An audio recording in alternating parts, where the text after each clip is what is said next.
Maverick News presents The Rick Walker Show. Defrag your mind.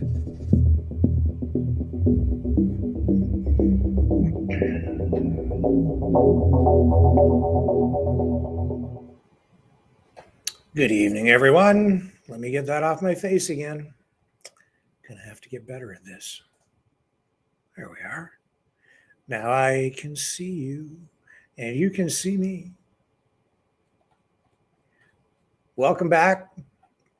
Welcome back, everyone who was here earlier, taking in the National Citizens Inquiry into the government response to the pandemic in Canada. Day 3 now wrapped up in Toronto.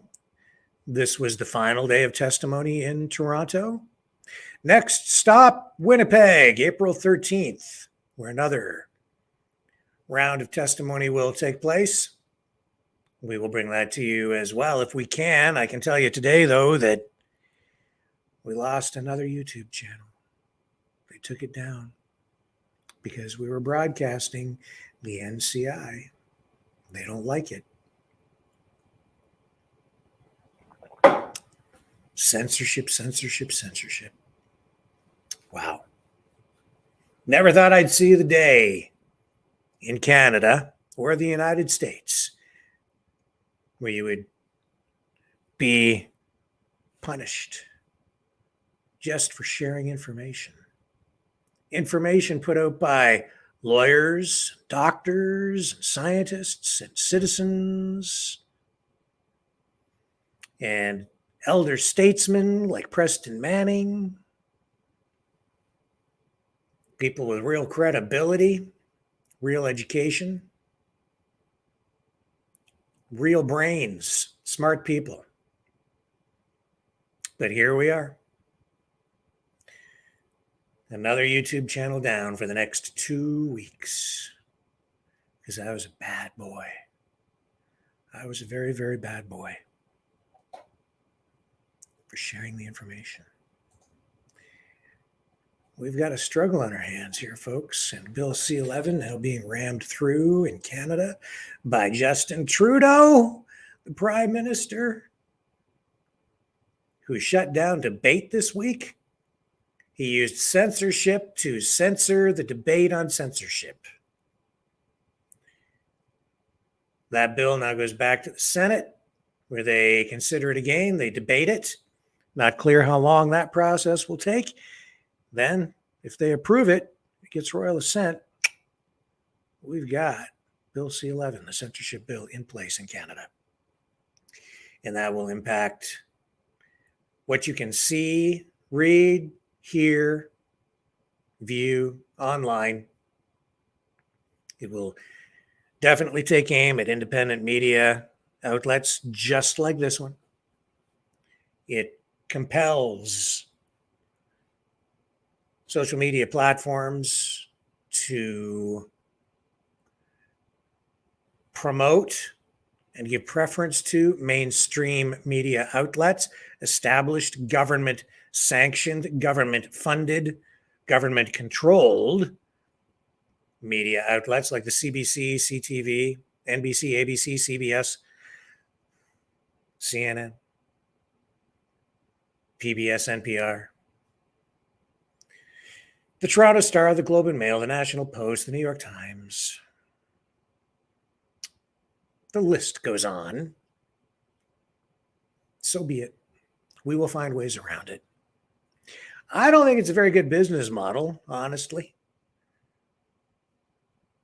YouTube, we don't want your kind around here. We're banning you. We're going to slap a 1-week suspension on you for saying what you think.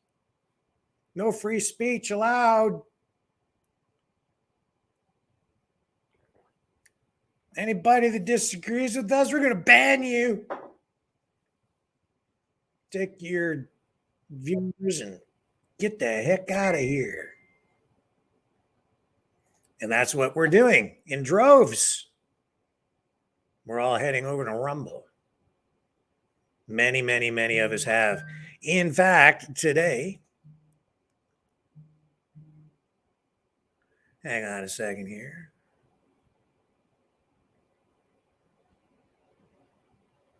Somebody's sending me a message.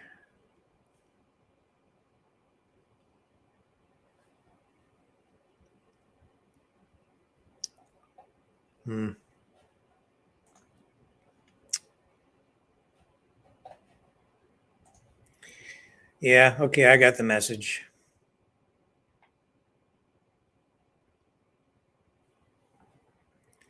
Whatever. Report away. I'm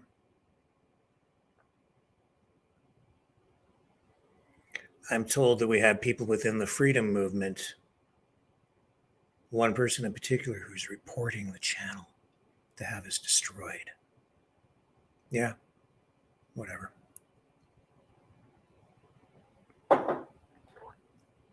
Take it down. Go ahead. You should all take note of that, by the way. Did you hear what I said? It's someone or some people within the freedom movement doing it. What have I been doing for the past 3 years? These people say they're in the freedom movement. They pose and act like they're in the freedom movement. Don't feel like freedom to me. Doesn't feel like freedom to me.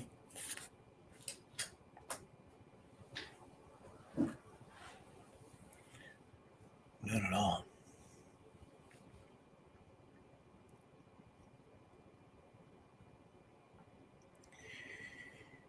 That's okay. It's a bad business model for Google anyway, and Facebook. They're losing more and more people.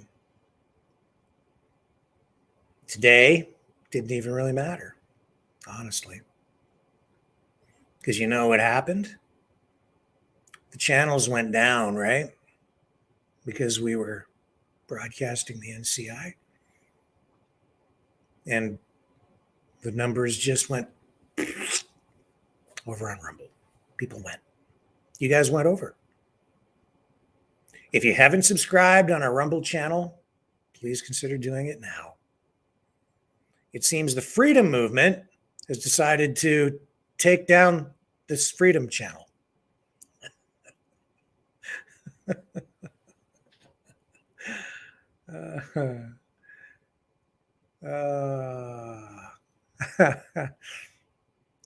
The irony. The irony.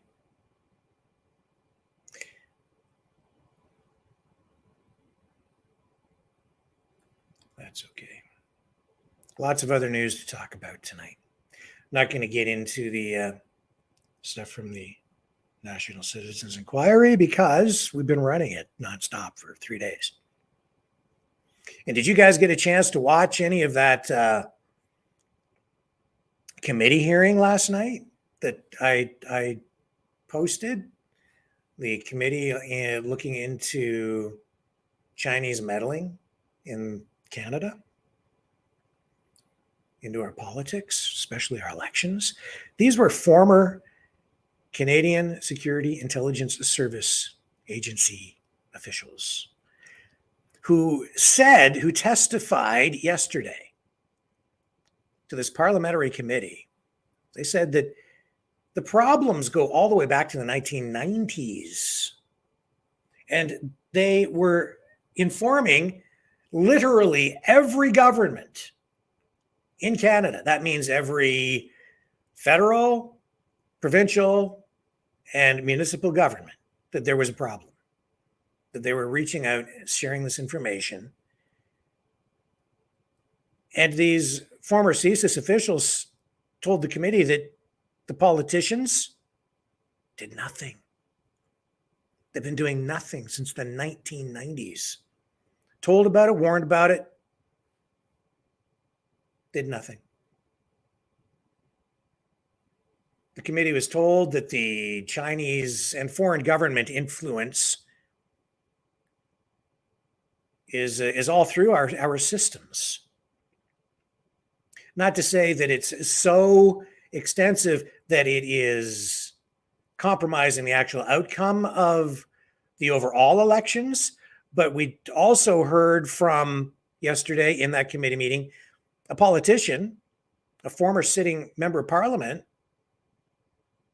who says that Chinese misinformation, an actual misinformation campaign, which is all part of this, probably cost him his seat because it flipped his riding. And when he spoke out about it, they labeled him as sort of Chinaphobic. Not surprising. That seems to be the tactic, right?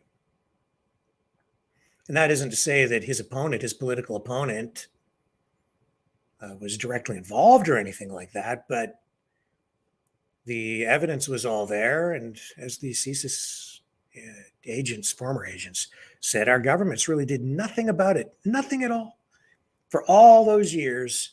And now we're at this point where the Prime Minister has appointed a special rapporteur to review the situation and decide what to do. Trudeau's saying that he will abide by whatever the rapporteur recommends. Does that mean an inquiry? If the rapporteur says we need an inquiry, we'll have an inquiry. But if he says we don't need one, then we guess we won't get one.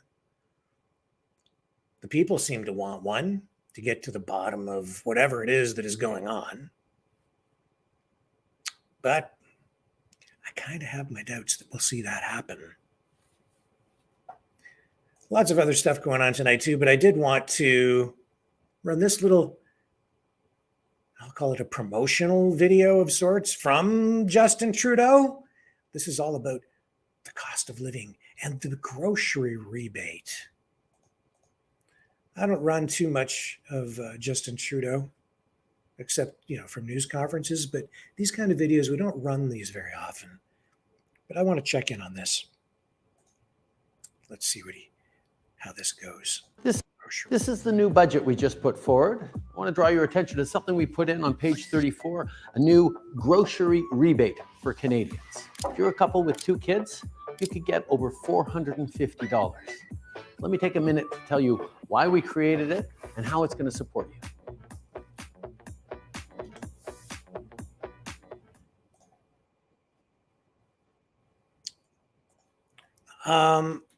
These rebate things, man,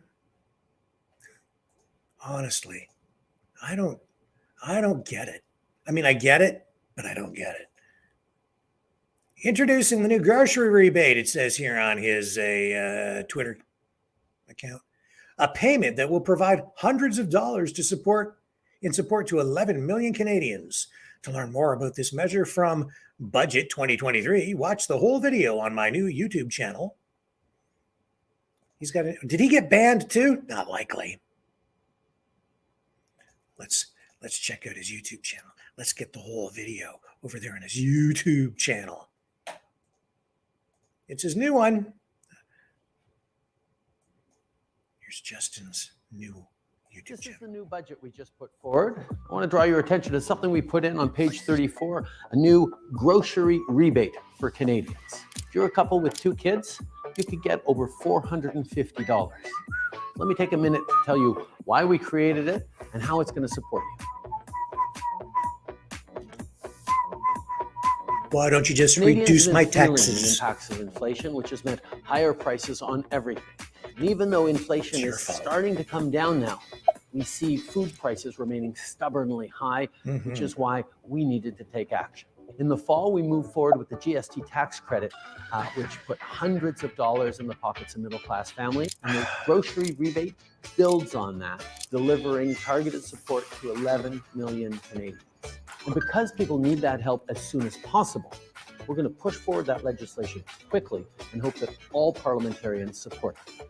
Because after it passes and becomes law, eligible Canadians will get their one-time payment automatically.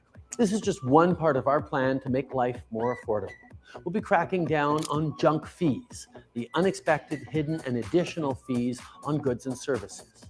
We'll be lowering credit card transaction fees to help small businesses, and we'll be moving forward on dental care, making it more accessible and affordable for more Canadians.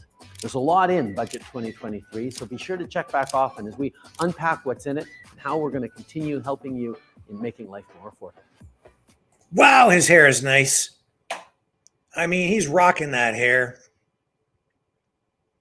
And he's rocking your mind as he tricks you. He takes the money from this pocket and then puts a little bit in over here. And he says, look what I gave you. GST, HST, rebates. Rebates! That means they tax you and then they give you a little bit back. Now, I suppose you could argue that it's income redistribution, wealth redistribution, which is a socialist thing. So you're taking from those who have enough and giving some to people who don't. But this isn't across the board thing. See, it's all smoke and mirrors. It's sleight of hand. The grocery rebate. We're going to give you a one-time payment of $450. One time. He's paying you off with your own money so that you forget about the pain of the inflation that he created.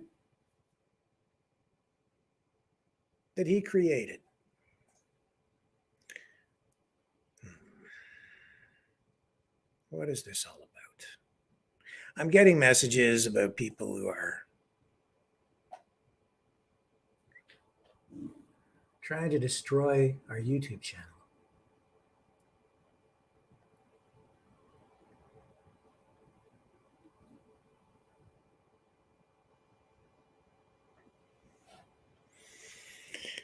Okay, whatever, man. So tired of the drama. I don't even know what this person really wants. It's like they have a split personality. Justin Trudeau. He's kind of crazy too, actually. Those two guys should get together. The guy trying to destroy the channel says he's gonna, and JT, they should hang out. Misery loves company, right?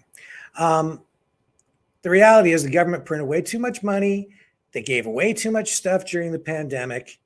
They inflated the economy by printing all of that money.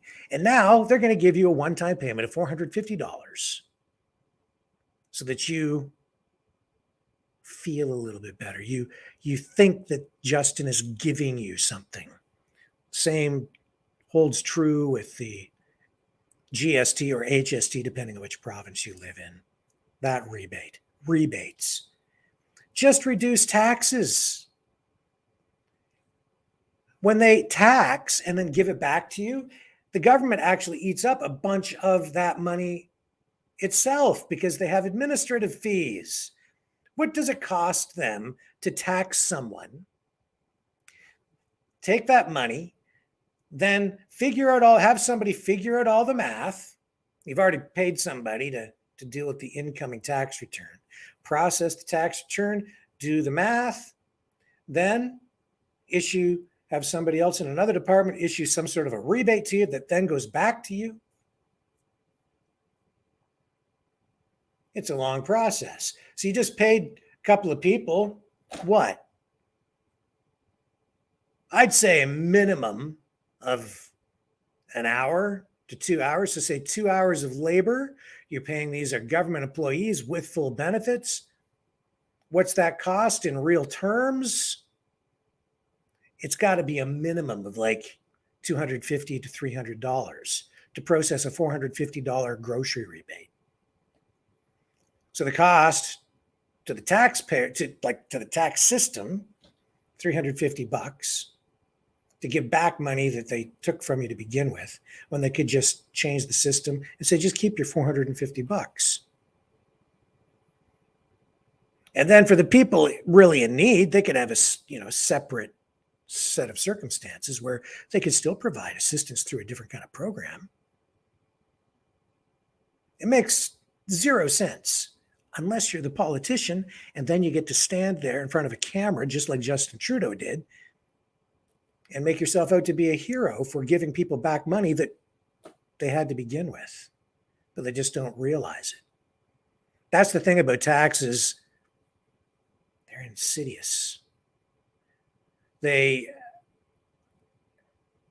You don't realize you have something when they never actually let you have it. You know what I'm saying?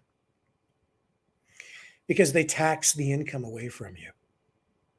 They take it through your income tax, or they take it at the till, you know. People get used to it over time. I remember, you know, before times, before the HST, which is the harmonized sales tax, before the GST, the goods and services tax, which became the HST. Thank you, Brian Mulroney. I remember before all of that, you know, but I think most people don't. We've all become accustomed to paying an extra 13% on everything we buy, virtually everything. It just becomes normalized after a while. And then they want to give it back to you. What a sad state. They're giving you nothing, man. They're just giving you what was yours to begin with. They just decided not to keep as much of it. But what a hero he is. Justin Trudeau to the rescue again. Sad, sad, sad. And here's Pierre Polyev. Let's run one of his Twitter vids. He likes to stuff his face right into the camera. Have you noticed that? Here we go. Okay. Hurry up, you're running out of time. At midnight tonight, Trudeau's tax hike kicks in on your gas, heat, and groceries. Remember the carbon tax? Yeah, well, it's about to go up. It's going up at 12:01 a.m. on April Fool's Day. That's right. The joke's on you, and Trudeau and Jagmeet Singh are having a laugh at your expense. Their plan is to triple the tax to raise the cost of heat, gas, and groceries. Remember they claimed that you'd get more back in rebate checks that you pay out in higher costs? Well, it turned out that was a big joke as well. This week, the parliamentary budget officer, not a conservative, independent, appointed by Trudeau, confirmed that the average family will pay $1,500 more in taxes than they get back in these phony rebate checks. Anyway, I'm coming to you today to tell you to get yourself over to your local gas station right now before midnight so that you can fill up one last time before the tax hike takes effect. Now's the time to do it. Look, we want to fight climate change and protect the environment. It's not by raising the cost of energy that we need. People have no choice but to gas up, heat their home, or buy groceries that are made by farmers and truckers who use fuel. These are the necessities of life. The answer is not to drive up the cost of traditional energy, but to drive down the cost of carbon-free alternatives by reducing red tape and harvesting more of those resources here at home. Bring it home. That's how we're going to protect the environment and protect our hardworking consumers, because God knows prices are expensive enough already. $1.41 a liter before the next tax hike even kicks into effect, and before the Trudeau plan to triple the tax ever occurs. We don't need higher costs. We need more affordable energy. And that's exactly what Pierre Poilievre will deliver. I'll axe the tax, lower your costs. It's common sense. Let's bring it home.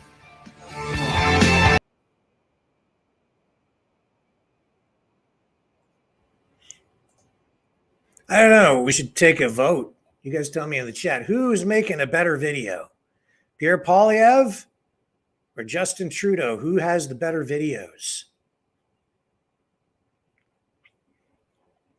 I think Poilievre's is better. He had more rock and music in it. And make sure you fill up your car before midnight. He's right about that. I didn't even really know what I was going to talk about tonight, and here we are talking about taxes. I could go on and on about freaking taxes. Oh, this country, they're just out of control, man. Way too high. Way too high.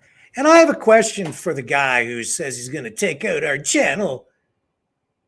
How come you want to take out the channel when it's you who's acting like a jerk, got yourself kicked out of the chat room, man? I didn't do it. You did it.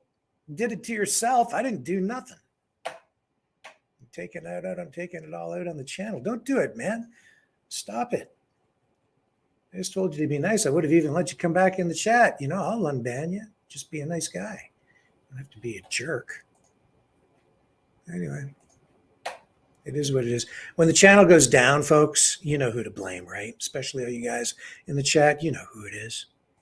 But I've been saying for quite a while that we have a coordinated effort on behalf of some people to do bad things. And it continues tonight. The drama continues. Let's take a break. I am so tired because we've been broadcasting for so many hours this week, and I am just bagged. But I'll be back. Don't worry. When this is over, when this little video that we made here is over, I'm going to be still sitting in this chair.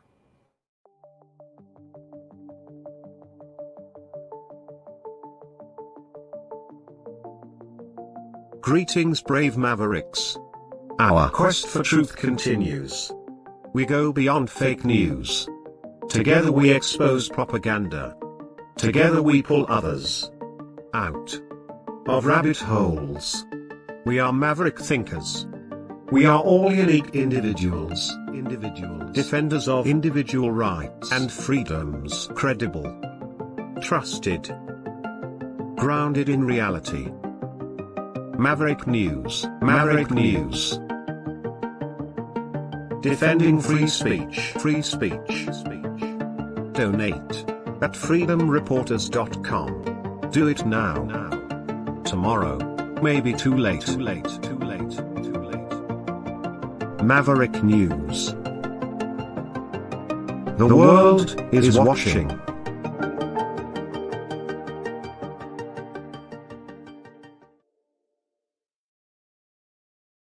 Okay, I'm still here. Okay, so tornadoes, at least 21 people. I think the number's actually gone up to 22 now. As a powerful storm system unleashed violent tornadoes and severe thunderstorms all across the South and Midwest yesterday. Damage still being assessed. Not clear exactly how many tornadoes touched down. They're still working on confirmation. But holy smokes, the devastation. Here's some shots from ABC. Look at that. Look at that. The power. That is scary. Just chewing up the earth and everything in its path.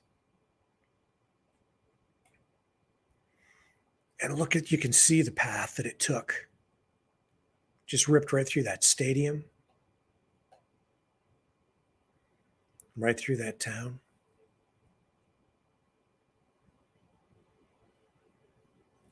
My goodness. Oh, man. And I know Lori still suffering. She needs to get the roof on her house fixed. Still. Unbelievable. Look at that.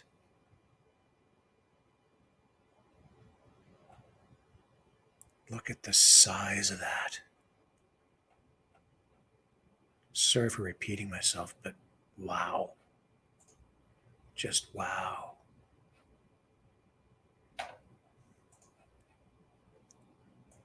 Let's see what they have to Several say. fast-moving and potential.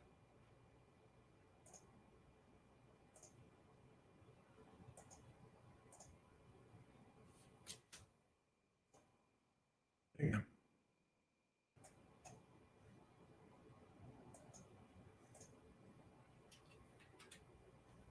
why it's not playing. Come on, play. Why isn't it playing? I don't know why it's not playing. Why isn't it playing? Good question. Because it doesn't want to, because it's stubborn. Let's try it again. Let's do it this way. No idea. Let's pull out of it. Ridiculous. Completely ridiculous. Here we go. It's been a day of technical problems. Here we go. Several fast-moving and potentially violent tornadoes threatening millions in the South and Midwest. Dozens of tornadoes reported across 6 states. In Arkansas and Kentucky, states of emergency declared. A deadly and devastating twister hitting Little Rock. And late word tonight of a roof collapse in Illinois. Tonight, catastrophic tornadoes hitting multiple states. Storms like this one caught on video in Harper, Iowa. It's coming to the road, back up. Leaving trails of destruction throughout the Midwest and South. More than 70 have been reported injured, with at least 4 reported fatalities. These storms on the ground in Arkansas, Iowa, Illinois. More than a dozen states under tornado watches at some point tonight, and at least 80 million Americans on alert. Outside of Chicago, more than 24 people injured and 1 killed from a roof collapse at the Apollo Theater caused by the extreme weather.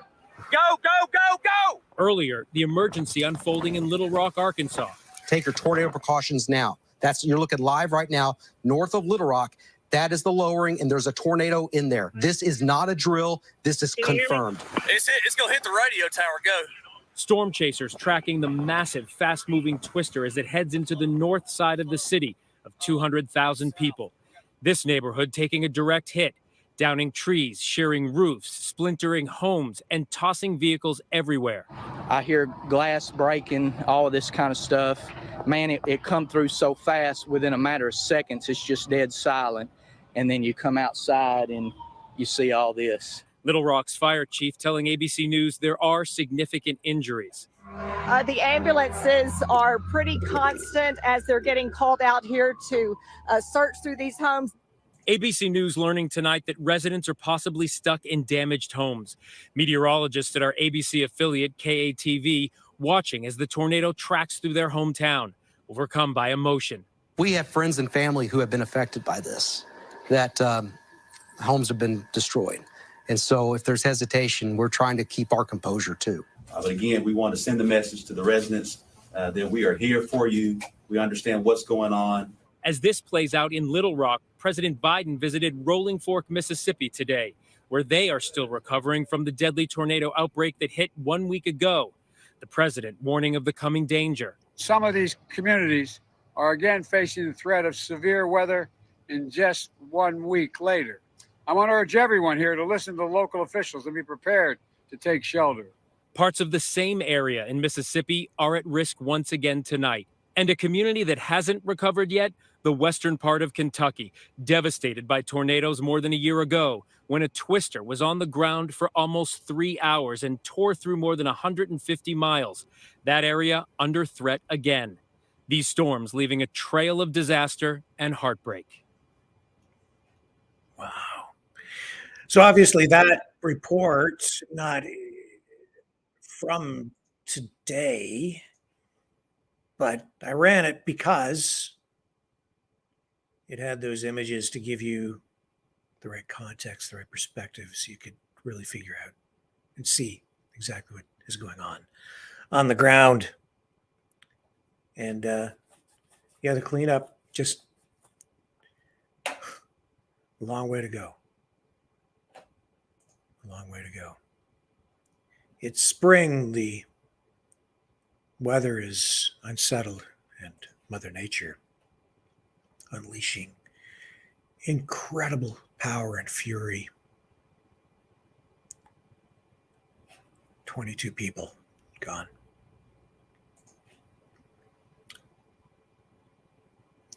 Take another short break.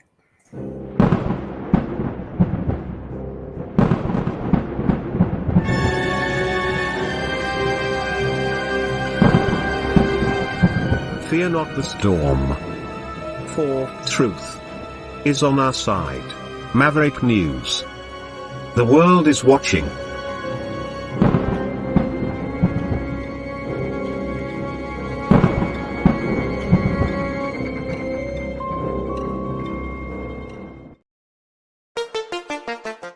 The New World Order.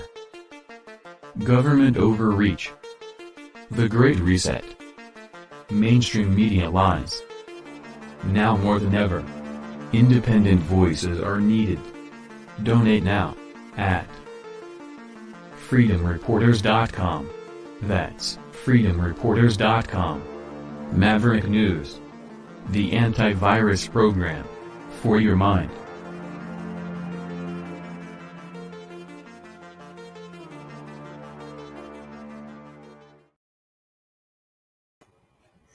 So the Trump saga continues on this Saturday night, April 1st, 2023. I'll let you in on a secret. It's my dad's birthday today. And it's my son's birthday too. Both born on the same day. Happy birthday, Dad. Happy birthday, Ryan. You fools. April Fool's Day. But I'm not fooling. It really is their birthday. As a result, there will be no show here tomorrow because I am going to spend the day with them. Because it's their birthday. A day late. But we're going to do a birthday dinner tomorrow.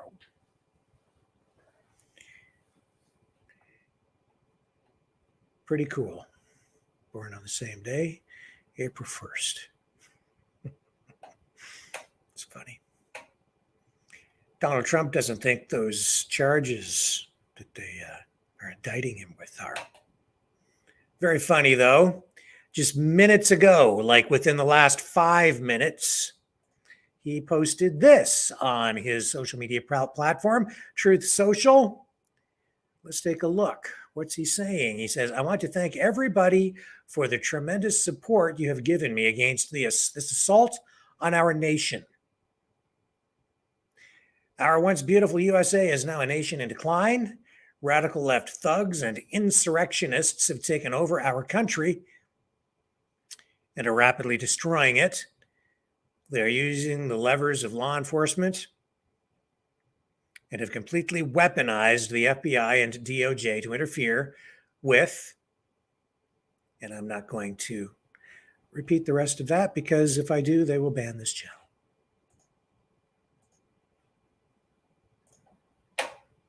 You're getting the picture. I don't even have to say it. You know what he's saying. You know? Censorship, censorship, censorship, censorship. There's a guy who's taken all the slings and arrows and a few bullets and then some. Since 2016, Donald Trump. Right? For Americans, I think he represents, yeah, he does. He represents, he is a symbol of what the average working person who feels like they've been screwed over. Yeah, that's what he is. He's a symbol of that, right? That's what he has become. No question, this new assault or witch hunt on Donald Trump is cementing support for him, galvanizing support among his base. This is going to backfire on those who think they're doing the right thing. The Attorney General, Mr. Bragg, not a smart move. And it's just polarizing the country even more. I didn't think it was even possible to polarize it more, but it is. And the mainstream media focusing on $4 million raised since his indictment was announced. $4 million for the Trump campaign. And yeah, it just shows that more and more support. Oh, and here, how about this? There's a poll. Now that Trump is being indicted by the New York grand jury, who will you vote for in the Republican primary? This is Tim Runs His Mouth, a social media influencer. Donald Trump, 83%. 83%.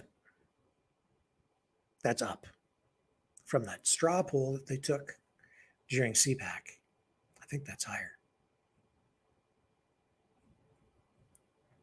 I don't know if you guys are on Truth Social or not, but I kind of like it. I'm not on there much. I haven't not really used to it yet, but it seems like it's not a bad layout, format, not a bad social media platform. And there's the QAnon shaman, Jacob Chansley. He's out of jail. There's a photo posted by Jack Posobiec. There he is. Free tonight. And I think you can thank Tucker Carlson for that. Drawing attention to Chansley's story, showing that it was police actually giving him a guided tour, trying to open doors. Yeah, well, there's the deadly insurrectionist. Free, having a beverage. Freedom looks good on you, Jack. Or sorry, yeah, Jacob. Looks good on you.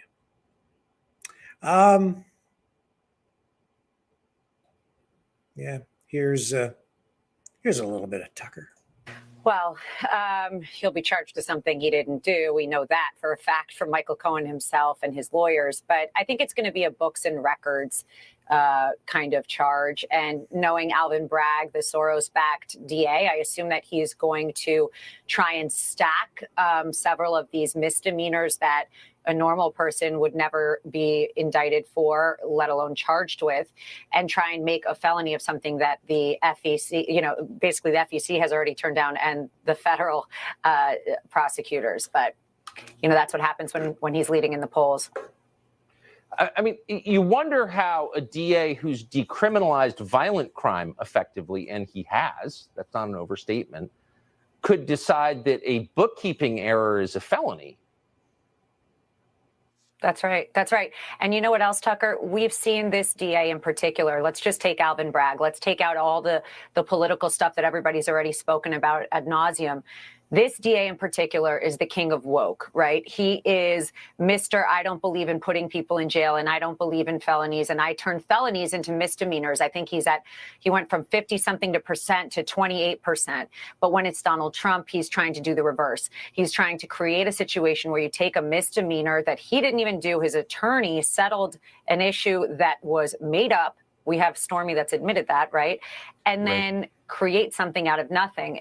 It's a really sad day in our country, Tucker. I mean, no matter what your politics are, it's a sad day in our country.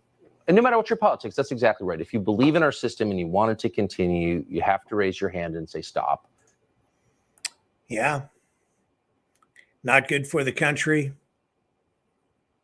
Not good for the country at all.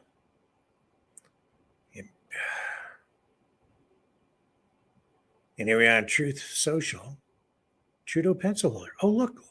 Very convenient place to put your pencil. Right in the Justin Trudeau pencil holder. Have you ever seen a better place to put a pencil? I don't think so.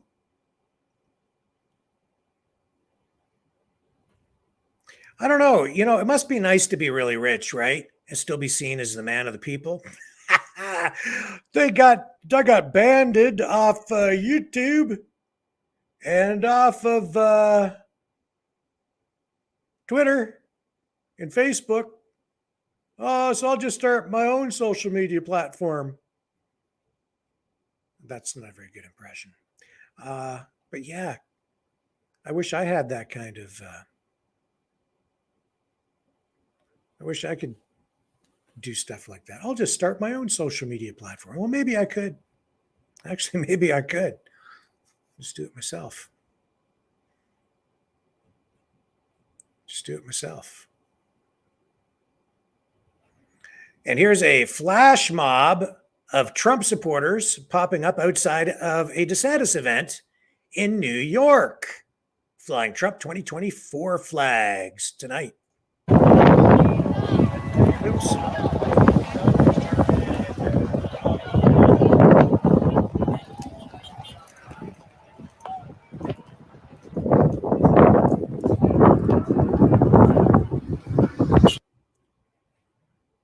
Well, there you go.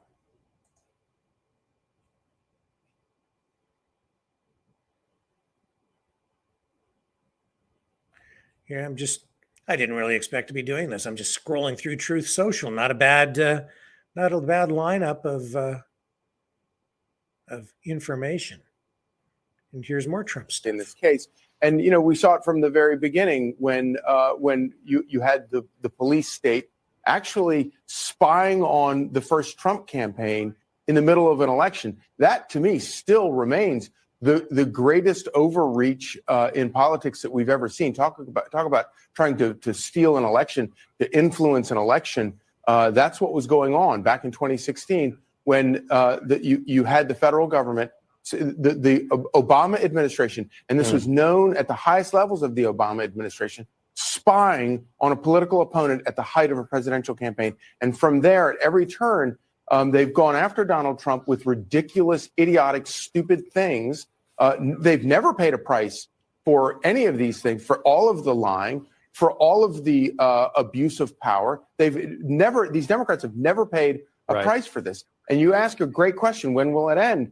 To me, I hate to say it. I think it only ends when voters, including Democrat voters, wake up and say, enough, we're not doing this anymore. And they start pushing back against this lunacy. You have this lunatic, Alvin Bragg, who's literally stepping over dead bodies in New York in order to pursue a crazy political agenda.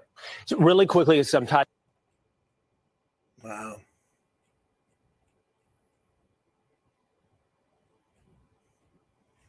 Yeah, it's been a circus for a long time. Politics in the United States.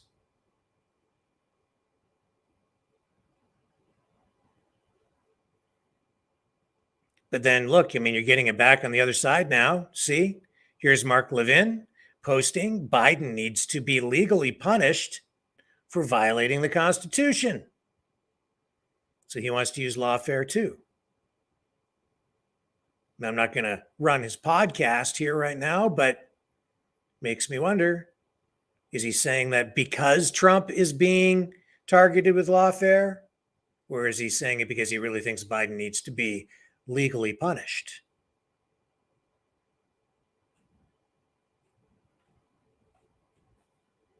I'm not sure. Either way, I don't think it's healthy. It's not good for the country. I don't think it's good for the country. And with all this going on, it really does feel like something has changed. There's no coming back from this. There really is not. Not at all. This changes it changes the country. It changes the society. It changes the political landscape. It changes everything. It cheapens it. It cheapens politics. It cheapens the country. All of this stuff. It just feels fake. It feels slimy. And now that they've gone down this road, I don't think there's any coming back. I don't think you come back from that. It's just now it'll be like that back and forth, back and forth, back and forth with everybody using lawfare against each other. And it's been like that for a while, right? But now it's actually happened. An indictment against a former president of the United States. To some degree, I blame Trump himself. When he was in office, he had an opportunity to take care of a lot of this stuff, and he didn't. He made a big mistake in not dealing with some of these issues while he was in office as president. He could have addressed a lot of these social media censorship issues right then and there. Could have passed legislation. He could have made that a priority. He should have. His failure to do so is hurting him now. It's hurting us. I mean, the people, it's hurting everyone because we're suffering under this crippling censorship. And the government just keeps taking it further and further and further. As you've seen here in Canada with Bill C-11 again. I'm talking about it already again. Donald Trump had to go so far as to set up his own social media platform to get around the censorship. I knew we were in a lot of trouble even before he was banned off those social media platforms, Twitter, Facebook, YouTube. Now, I'm certain that it ain't going to change. We've got a long-term problem. Long-term problem. Yeah. Okay, let's take another break and we'll talk about other stuff right after this. Fighting the Great Reset by leading the Great Resistance.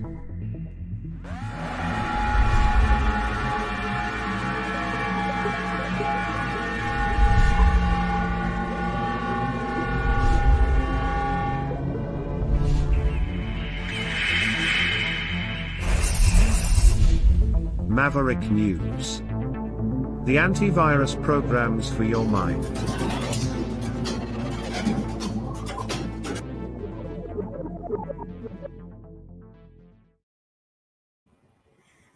Okay, who wants to watch a Cybertruck get crashed and smashed up?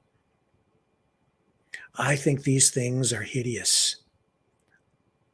First time I saw one, I was kind of like, I don't think so. Sometimes things grow on you. You get to like them a little bit when your first reaction is maybe not that positive. But my overall response to these things is that they are hideous. They are ugly. They do sort of have a 1980s Battlestar Galactica kind of look. But I just don't get the Tesla Cybertruck overall. I really don't. Not the design, I mean. I don't get the whole thing. But here's a crash test. This is what they look like when they get smashed up.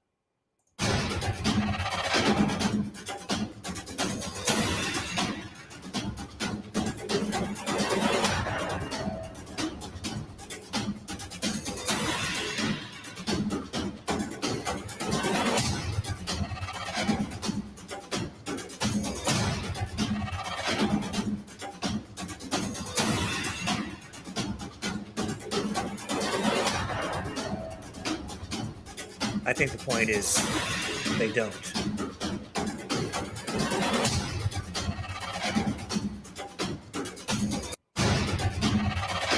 See, they're using sensors to prevent it from getting smashed up. That's what they're trying to tell you. And then it loops and loops and loops and loops and loops. And loops.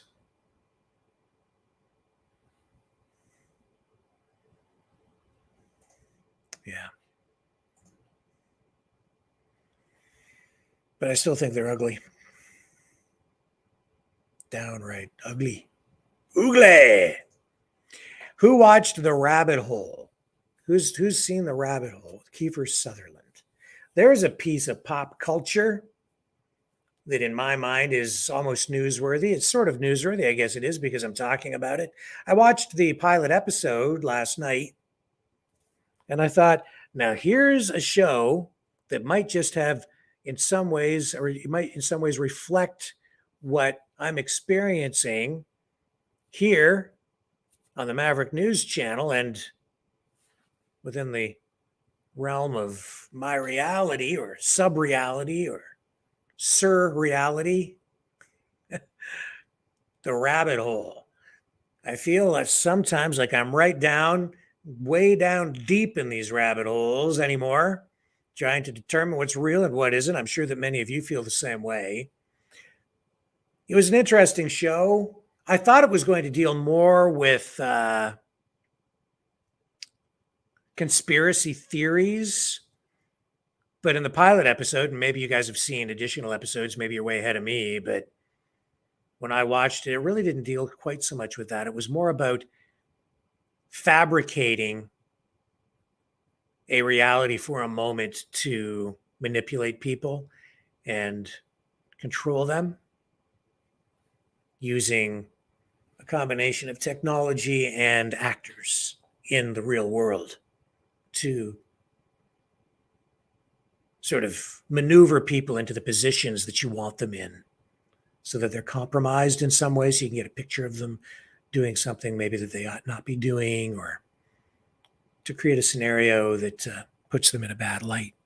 So that was kind of the way that show went. I do find it interesting, though, that they use the phrase rabbit hole. Very appropriate in 2023, given the kind of information warfare that's going on, which begs the question, does art influence society or does society influence art? I'm not sure. I think in this case, the show is a response to the new information warfare reality that we're facing, which isn't necessarily reality at all. It's about fabrication. It's about constructs, constructed realities. Made me really think. It did make me open my eyes and ears and assess everything kind of going on in my real world. A fictional character dealing with reality, a reality struggle. What is fiction and what is true? If you haven't seen it, you might want to check it out. Kiefer Sutherland starring in The Rabbit Hole. Very appropriate subject matter. A very relevant series at a time when we're all struggling to figure out what is real. What's real? I don't know anymore. Actually, I kind of do. I really believe that I have been somewhat successful in separating fact from fiction. I think it's just my lifelong exposure to media and media behind the scenes that has given me the tools needed to separate reality from fiction. The conspiracy from the theory.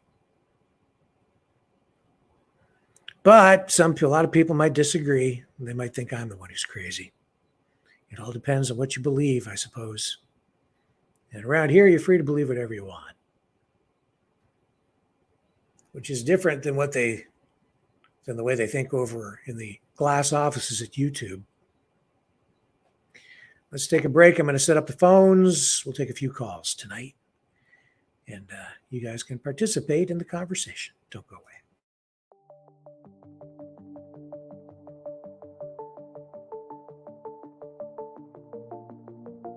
Greetings, brave Mavericks. Our quest for truth continues. We go beyond fake news.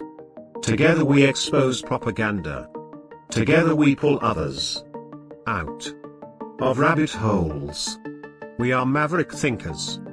We are all unique individuals, defenders of individual rights and freedoms, credible, trusted, grounded in reality.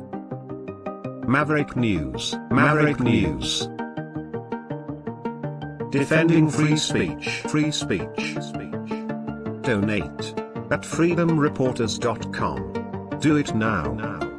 Tomorrow may be too late. Maverick News. The world is watching.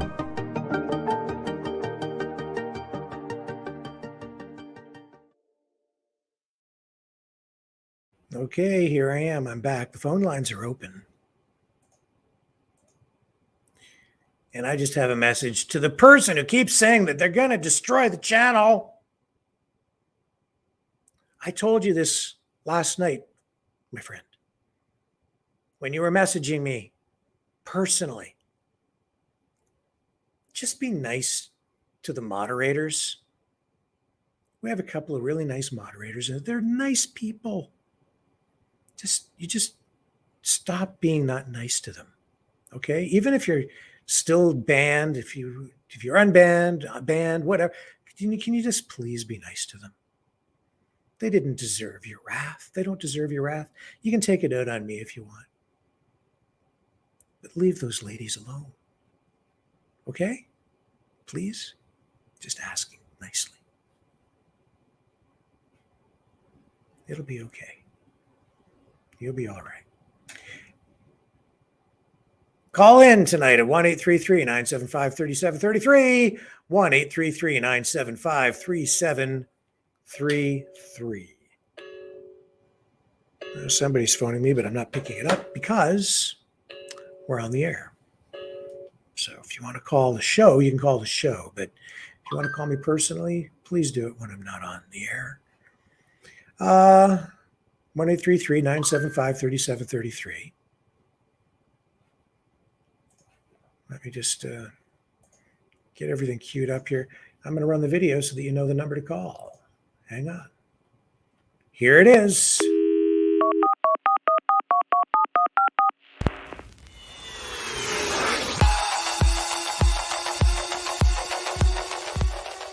Join the conversation. Call 1-833-975-3733. That's 1-833-975-FREE.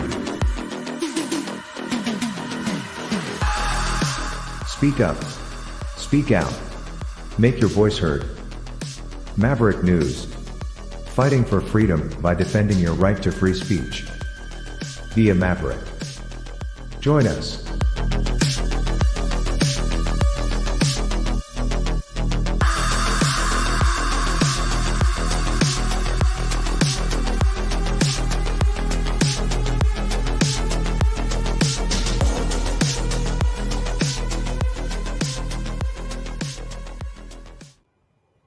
Okay, here we are. And a new milestone has been reached. I think it's a record. I think it's a monumental moment. This is, and I can see the number on the screen, and I'm not talking about the phone number. I'm talking about the number of times this loyal, wonderful, fantastic human being has called. 100 times. Here he is. I'll let him introduce himself. This is your 100th call, your centennial moment. Do I get a new car? You got them all to the south. Do I get a new car? Do I get a new car? Well, today, Rick, I'm driving by your neck of the woods. You know, gas is always cheaper on the res. Support your local natives, by the way. So are cigarettes, $2 a pack. Can't beat that deal if you're a smoker. We should send Rudy. He'll smoke them out of house and home down there on the res at $2 a pack. So anyways, I'm driving my daughter's brand new Kia 23, brand new car. It's self-driving. Okay, and I got trust issues when I'm doing 120 down the 401. If I took my hands off the steering wheel and this car stays within the lines, Okay, the cameras read the lines on the 401, and it don't matter if it's a curve or not, it stays within the lines. Wow. Right? Yeah. So, yeah, I went hands-free from Windsor to Meridiantown. That's an hour away. Wow. So, I don't believe in the technology. It's gas-powered, not electric, by the way, folks. Okay, and it's really good on gas, and the gas is very cheap on the res anyway, so I filled her up. And everybody says, "Oh, you don't use native gas. That's Russian gas." I said, "No, there ain't no more Russian gas in Canada. They sanctioned Russia. There is no more other gas, so the natives aren't using Russian gas. They're using Canadian gas, folks. Okay, so get it cheap. Go to your nearest res. Support your local natives and get what you can. Right? I trust the natives more than I do by far the Canadian government. That's a fact. They got it going on out there. Yeah. You know, and it's you're right in your neck of the woods too. I don't know if you go out that way, Rick, for gas. Only if You're I'm pretty driving that way. You know, I actually don't drive very much anymore. Very little, actually. For a guy who likes cars, I don't drive too much. But it's just because I don't. Well, you know what? I was going out there anyway, so it is what it is. And like I said, the gas is cheap out there, man. It's always 20% cheap, 20 cents cheaper per liter than it is in the city of Windsor. Yes. You know, even PDS Paul, I talked to him a lot. And bacon. Let's get to the word bacon. I love bacon. I eat bacon every day. Okay, so we go through a pound of bacon in my house every day. I have bacon and eggs, bacon and tomato sandwiches, something to do with bacon, right? And in Toronto, he's paying $8.99 a pound for bacon. Well, in Windsor, I'm paying $4.99 a pound for the same bacon. Yeah. That's a big difference per pound. Why the huge difference in the Right? price to Toronto? Just in bacon. Yeah. You know, if I wanted to be a hoodlum, let's say a hoodlum or a thug. I like the word thug. Okay, a thug. Okay, and I wanted to make some extra cash on the side, I could just run bacon. It's Toronto. For every dollar I spend, I'm making $1 on my buck. Yeah. Right? I'm doubling up. So, you know, you got to have, unfortunately, you got to have something else to do in this country. Okay, a hustle. Call the hustle, call it a grift, call it something else in order to survive in this country. Yeah. You know, if you're selling contraband, you're selling contraband. It is what it is, right? It's getting dirty down here, man. I'm telling you, the shit that I'm seeing down here, the shoplifting and the thieving. I don't know if you got that video of PDS. Showed you a video the other day. No, I don't think of the shoplifters. No, didn't see it. Yeah, they're right in front of the staff. The staff can't do nothing about it, right? They're just loading up their bags and walking out the doors. This is happening in Canada. This is happening in Windsor. It's happening in Chatham. It's happening everywhere. Yeah. Okay. And as of midnight tonight, gasoline goes up, 14 cents a liter? Yeah. And natural gas goes up 10 cents or 12 cents a liter? Yeah. So you're going to see a lot more of this going on, right? They're going to create a whole new society of thieves. Yeah. You know, and when you have the working class going to food banks and going to soup kitchens, this is not cool, man. This is not cool at all. They've destroyed. Well, they're in the process of destroying the economy. You know, it's just exactly. What do you think's going to happen when gas goes up in 14 cents tonight? Okay, the truckers. Okay, now Pierre Poilievre, I get it. Okay, everything's moved by truck, this and that, and they're hurting at the end of the day. But in reality, truckers write off their gas. Mm-hmm. Okay, so it's not the truckers that are the trucking companies, the big trucking companies, little trucking companies, anybody who uses gas, even for your construction company, you write off your gas and you write off your vehicle and your maintenance and all that shit. That's the way it works, right? Yeah. But they say, well, because of the price of gas, the price of food went up because it costs more to ship it here and there, right? That's From point A to point B. That's right. Okay, so they're writing it off at the end of the year. I'm not buying that bullshit either. Okay, now you have a government that could put the stronghold on their own people and seize bank accounts and do all kinds of crazy things that we've seen. Okay. But they can't force Loblaws or the big food distributors to lower their prices or get the hell out of Canada, right? They can't put a lock on things that people need, and food's a lifeline.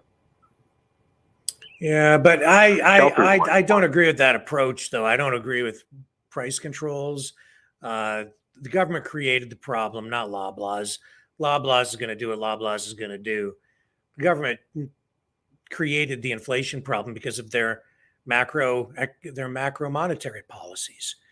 And well, why is the price of bacon, for instance, $4.99 a pound in Windsor? I know why it's $4.99 a pound. We'll get to that point too, right? Yeah. $4.99 a pound in Windsor, but the same bacon's $8.99 a pound. This is the reason why. I live on a border town. I'm only 5 minutes from Detroit. Yeah. Okay, and I could send my wife over to do my groceries at Kroger for half the price. Yeah. And I could get my gas over there for a lot cheaper too. Yeah. Okay, so that's why Windsor's always been like that instead of the rest of the country. And I'm sure Niagara Falls. Chatham, it's the same prices about Windsor. I was at the grocery store today briefly. I don't know what it is in London. Because I'll check tomorrow. You're close to the border, right? So we could always cross border and shop. That's been going on for years. Now, when the border was shut down, they had the lock hold on everybody. Yeah. Okay, and we've seen it because there was no cross-border shop and nobody was crossing the border. Okay, they shut it down, and so now that the border's back open, people are going over there, right? So, and they're doing what they're doing, right? They're shopping, they're coming back. So, either the supply and demand is what it is, right? That's why the price of bacon's only $4.99 a pound in Windsor. Well, yeah, and the price in Toronto is also reflective, I think, of the overall costs of doing business there, which are higher across the board, including the cost of the real estate, and everything else in Toronto is just way more expensive. So it's related to that too, but $8.99, that's a lot for bacon. Must be pretty good bacon. That's crazy. Man, you know what? I'll start eating Liberals at $8.99 a pound. You slice them thin, hey, the whole neighborhood could eat. Well, they're cheap. In fact, they after they take your money, they give it back. So, but just not as much. So they're not. So this is my 100th time being on your show, calling 100 times. Jesus Christ! I got nothing better to do with my time. I guess not. They call the Ricky Walker show and listen to everybody. Yeah, I love it. How you feeling Best show about out there? Like I've been saying, and the sad thing is, I've only been watching your show now for 6 months? November? Yeah, that means you and I have a chat at least every other day. Every other day, man. That's because I love you, man. You got a great show. You're doing the right thing. You're out there. You're telling people the way it is. The way your thoughts, I in line with. Okay, more than a lot of other people's thoughts, right? You've never ever incited any violence or anything on your show or any of that crap. You snuffed it out fast, and I love it. Right? I think the best show of them all was the one with Rudy on there. Okay, and we'll get to that one too. And what's going on in Ottawa? They're having the big protest. Remember the 200,000 people that were going to show up in Ottawa? Yeah, I heard that this weekend. Yeah. Well, I think about 20 showed up. Yeah. So they're short 400. They're short 199,980 people. So, yeah, it's not good for them, right? Yeah, not good at all. I know. I haven't been talking about it because it's kind of like that's their thing. They can kind of do what they want. I knew they weren't going to get much in terms of numbers. So, just let them do whatever they want. But, there's a lot of mental illness. A lot of mental illness. And I see the people that are going, and there's a lot of good people, don't get me wrong. But there's a lot of people that don't got anything better to do, like myself, because I call the Rick Walker show every other day, folks. And it's documented. What's worse, the guy who calls in or the guy who sits in the chair every day? Yeah, Yeah. So the guy sitting in the chair, pick up your phone. D, pick up your phone. You know who I'm talking about. You people out there that are just, you're watchers. That's what you are. You're watchers. And that's fine. Be a watcher. But if you want to have some say, I want to hear your say. Rick wants to hear your say. We all want to hear your say, right? Yeah, we do. And yeah. And, you know, I like Pierre Poilievre, what he said last night. My home, your home. Let's bring it home, homeboy. Okay. And I like the way he talks. He's a great speaker. Yeah, I'll tell you. Yeah, I Right? I just hope that. Yeah. Yeah, if he does 10% of what he says, we're in great hands. How's that sound? Because he said a lot of shit. Yeah. Right. So 10% is better than nothing. As for Donald Trump, well, leave the guy alone. Yeah. Right. You know, they're just, that's political interference right there at its finest. Yep. What I see going on in the United States, right? So 100%. I hope everything works out for them. And a lot of people You know, talking about that Chris Sky interview we did this past week too. What are your thoughts there? Can he win the mayoral election and by-election in Toronto coming up? What do you think? Well, I'll tell you what, Rick, I've been watching your show for a long time, and that was the highest rating show that you've had, was the one with Chris Sky on it. Okay. Now I got big ego. Maybe it was because I was on it too. I don't know, but hey, who knows? We'll never know. Could be. You never know. You might have a diamond. You might have a diamond in the rough over here in Windsor. You don't even know it, brother. Okay, but no, Chris Sky, he does have a great chance on winning. Yeah, I think so. He's out there. Yeah. He's out there, and you know what? He's doing things that nobody else is doing. He's talking about things that nobody else is talking about doing. Yeah. They're afraid to talk about even coming out of the, you know, because you're going to be labeled whatever. Okay. He's been labeled everything already. Right. So, but you know, if he comes out, and I'll tell you, if he was in my neck of the woods, I'd be voting for him. Yeah. Why wouldn't I? Yeah. You know, if he only puts in 10% of what he says, or gets 10% of what he says done, Toronto's in good hands. Yeah, well, we ran down the list of the other candidates. There's a lot of other candidates, and one of the things I think that will help him is that large field of candidates, because they'll split that vote up. Most of them, if not all of them, I think are on the woke left. So they'll take that whole block of voters and split that up, and then he comes along, picks up everything else. Exactly. He's smart. He's smart. He's in the perfect. It's called the perfect storm for him. I think it is, because we're coming out of this crap with the pandemic and everything else, right? Yeah. The scamdemic. Yeah. And you know, he's talking about things that are true. You know, and well, I mean, need to be fixed. I asked him Toronto-centric questions. The Toronto issues. He wants to be the mayor of Toronto. So I was asking him about all the issues facing Torontonians. You know, the Gardner Expressway rehabilitation, the municipal budget, all of those things. And man, I'll tell you, he did his homework. He knew what he was talking about. So I was impressed. One thing I liked about Mel Lastman, okay, and you know, a lot of people are like, oh, Mel Lastman, okay, if you don't know who he was, he owned Big Boy in Toronto, and they were a furniture company or whatever, right? And he did those commercials. Nobody, right? He's that crazy guy out there. Okay, he was doing things that were, man. Okay, even after he was mayor, okay, he was at the Hells Angels, having a party with the Hells Angels. Okay, here's the mayor with bikers. Okay, he related to everybody. You know, when they asked him a question, they were having the World Mayors reunion or whatever, and it happened to be in Congo at the time, Congo. And they said, "Mel, are you going to go to Congo?" He says, "I'm not going to Congo. They still eat people there.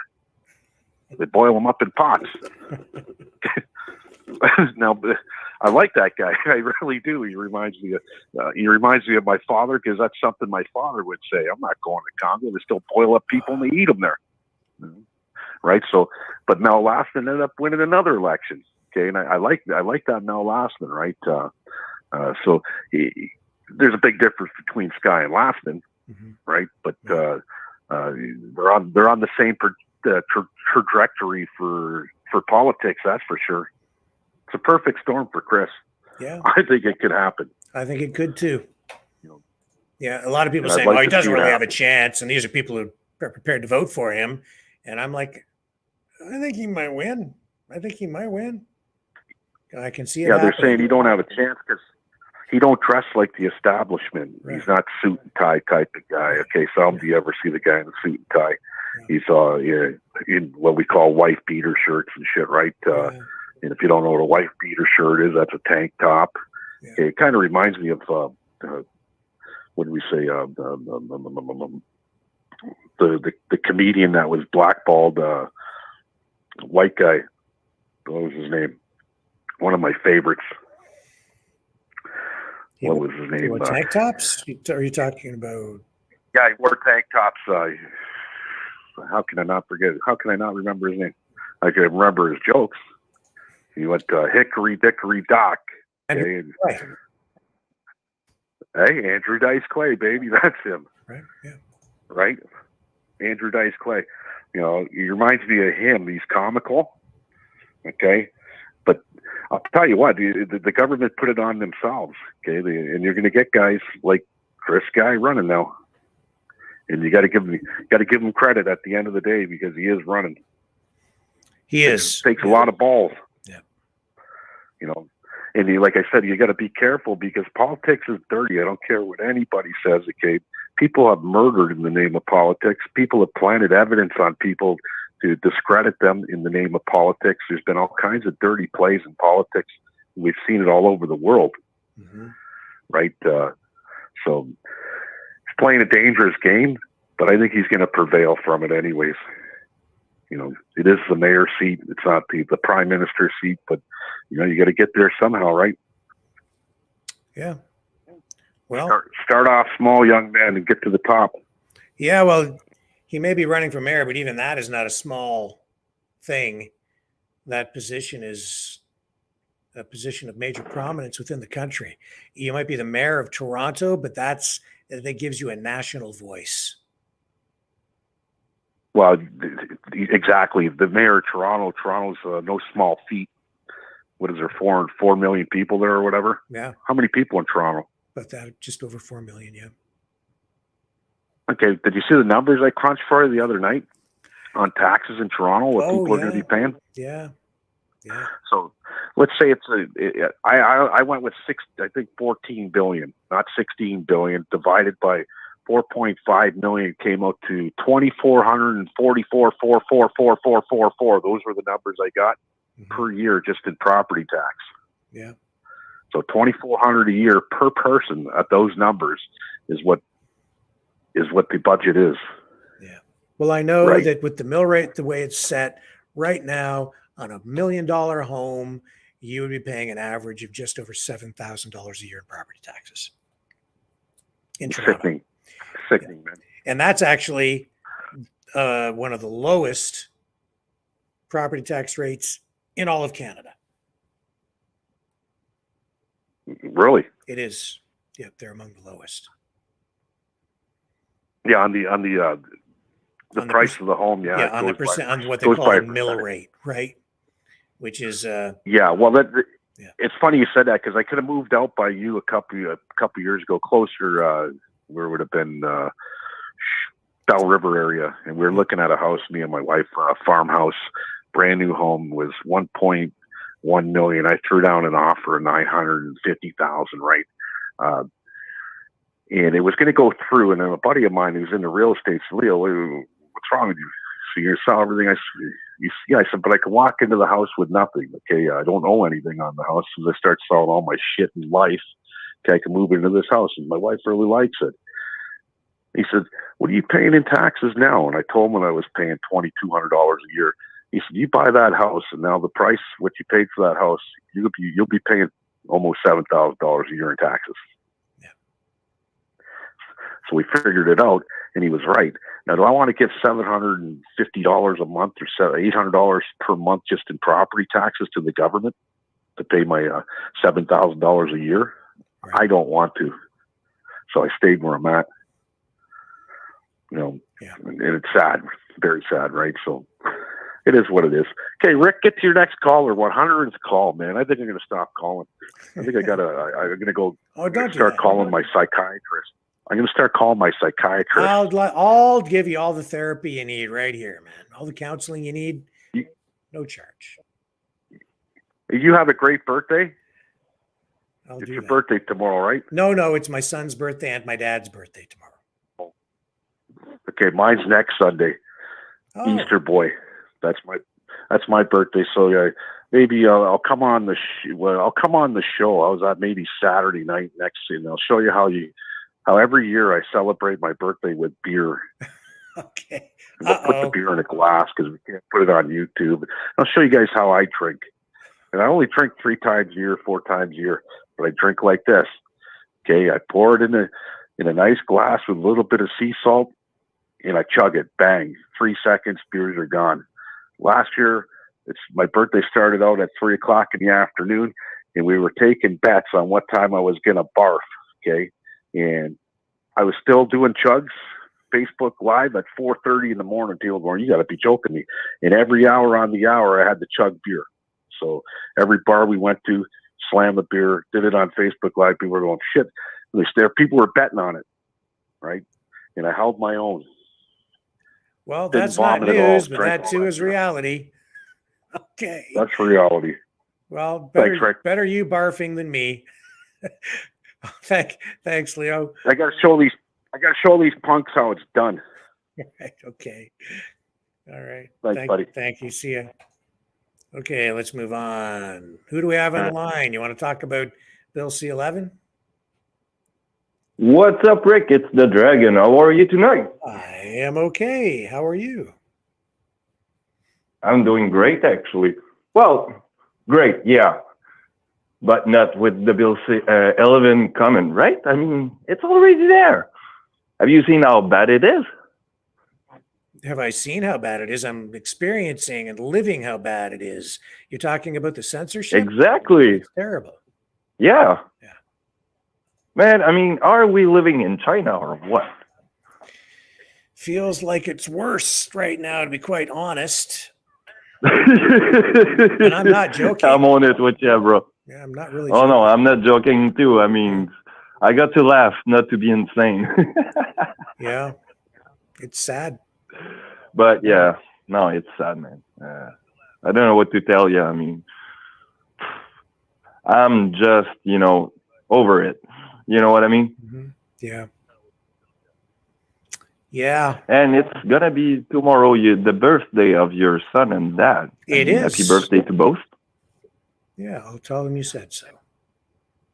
I don't think they watch the show on a very regular basis, but I will let them know that people here are wishing them well. Time flies. I'll tell you That's that. the good news.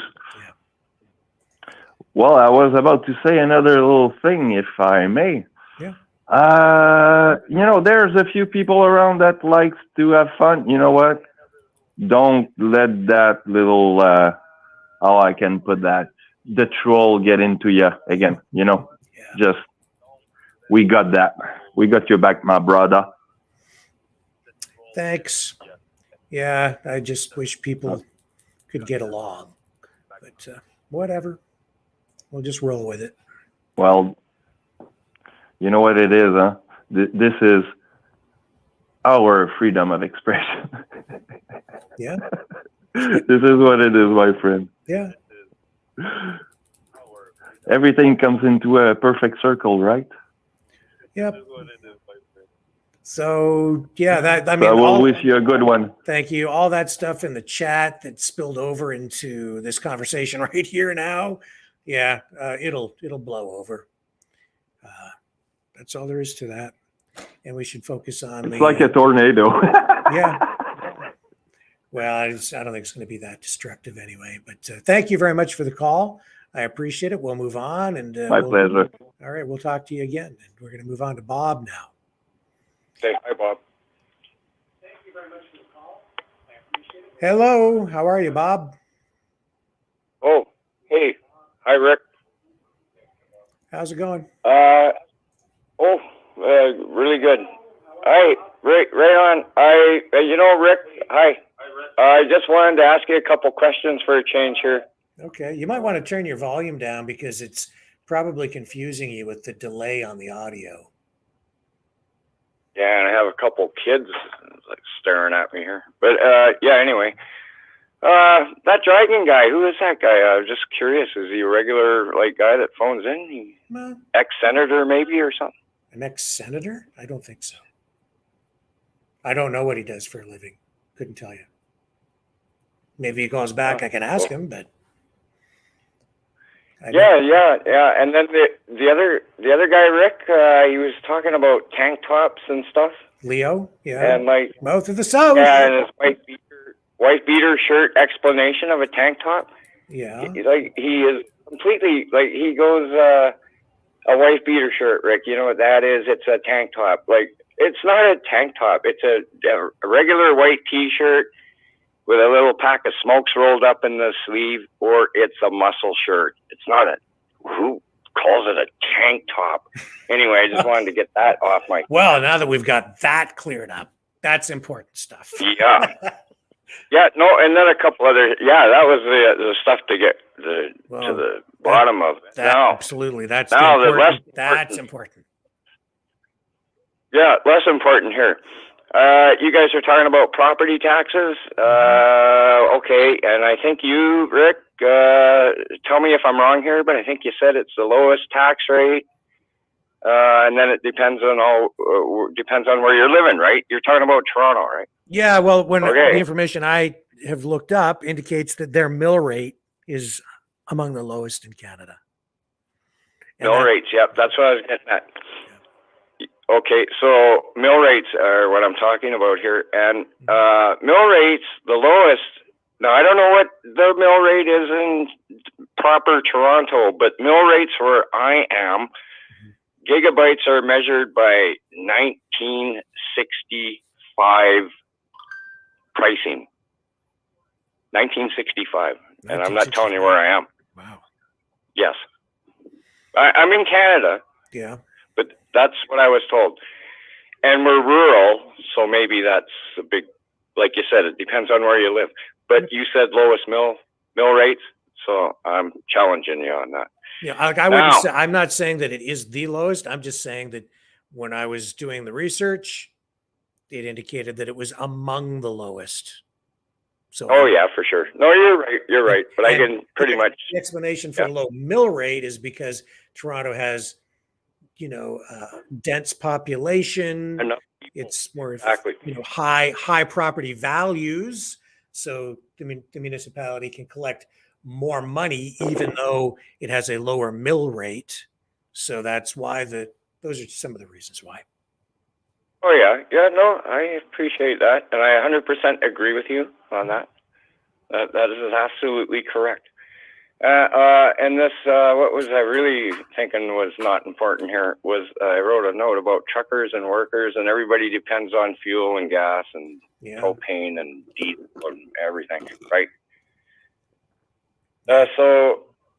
Anyway, you were, I think earlier saying something about inflation's going up, prices are going up, blah, blah, blah, blah, blah. Yeah. But in my opinion, all that is just so fixable. There's only about 3 things you need to do, and they're all easy. If you even just stay in bed, it could happen, which is 1, quit printing money. Yep. Right? Yeah. Values our dollar. Yeah. Quit importing some child abusive slave labor laws, or clothing and stuff come from sweatshops. We were told anyway, and I guess I believe it because the price is cheap enough from places like Pakistan and all the other ones, I'm going to name. Like, we got to quit that. And third, we've got to start making stuff here. Because right now, Rick, you know what? A BC tree goes to Japan, or it used to in the olden days. Maybe they can't cut one down anymore, but used to go to Japan, and guess what? It would come back as a Yamaha piano. Like, what? We can't make pianos? I think we invented them. Yeah, we certainly should be doing things to manufacture here to add value to our natural resources. I don't see any reason why Canada shouldn't be one of the most prosperous nations on earth. The people of Canada and the United States should be incredibly wealthy. People think and say we are wealthy, but the reality is we have a lot of poverty, a lot of suffering, and there's no need for it. Everything we have is here in abundance. Yes, and we're little tiny little people, you know, there's barely any of us, and we're sitting on all this treasure, and then we have people hungry and going without, or whatever is going on out there is bullshit. But anyway, I'm getting up on my soap stand there. Yeah. What can I say? Yeah, me too. Well, Rick, I appreciate the. I just looked at this thing. I wrote tornadoes. I think you were showing something about tornadoes at the very beginning of your show. Yeah, through the South and the Midwest. Yeah. Right. Oh, that was you. Okay, good. I was thinking. No, just stop me in my tracks if this is a little too much of a conspiracy theory. But it is. Can you correct me if I'm wrong? But can the scientific community concede a cloud and make it rain? Is that true? Yes, they can do that. Okay, good. Because that leads on to my theory here.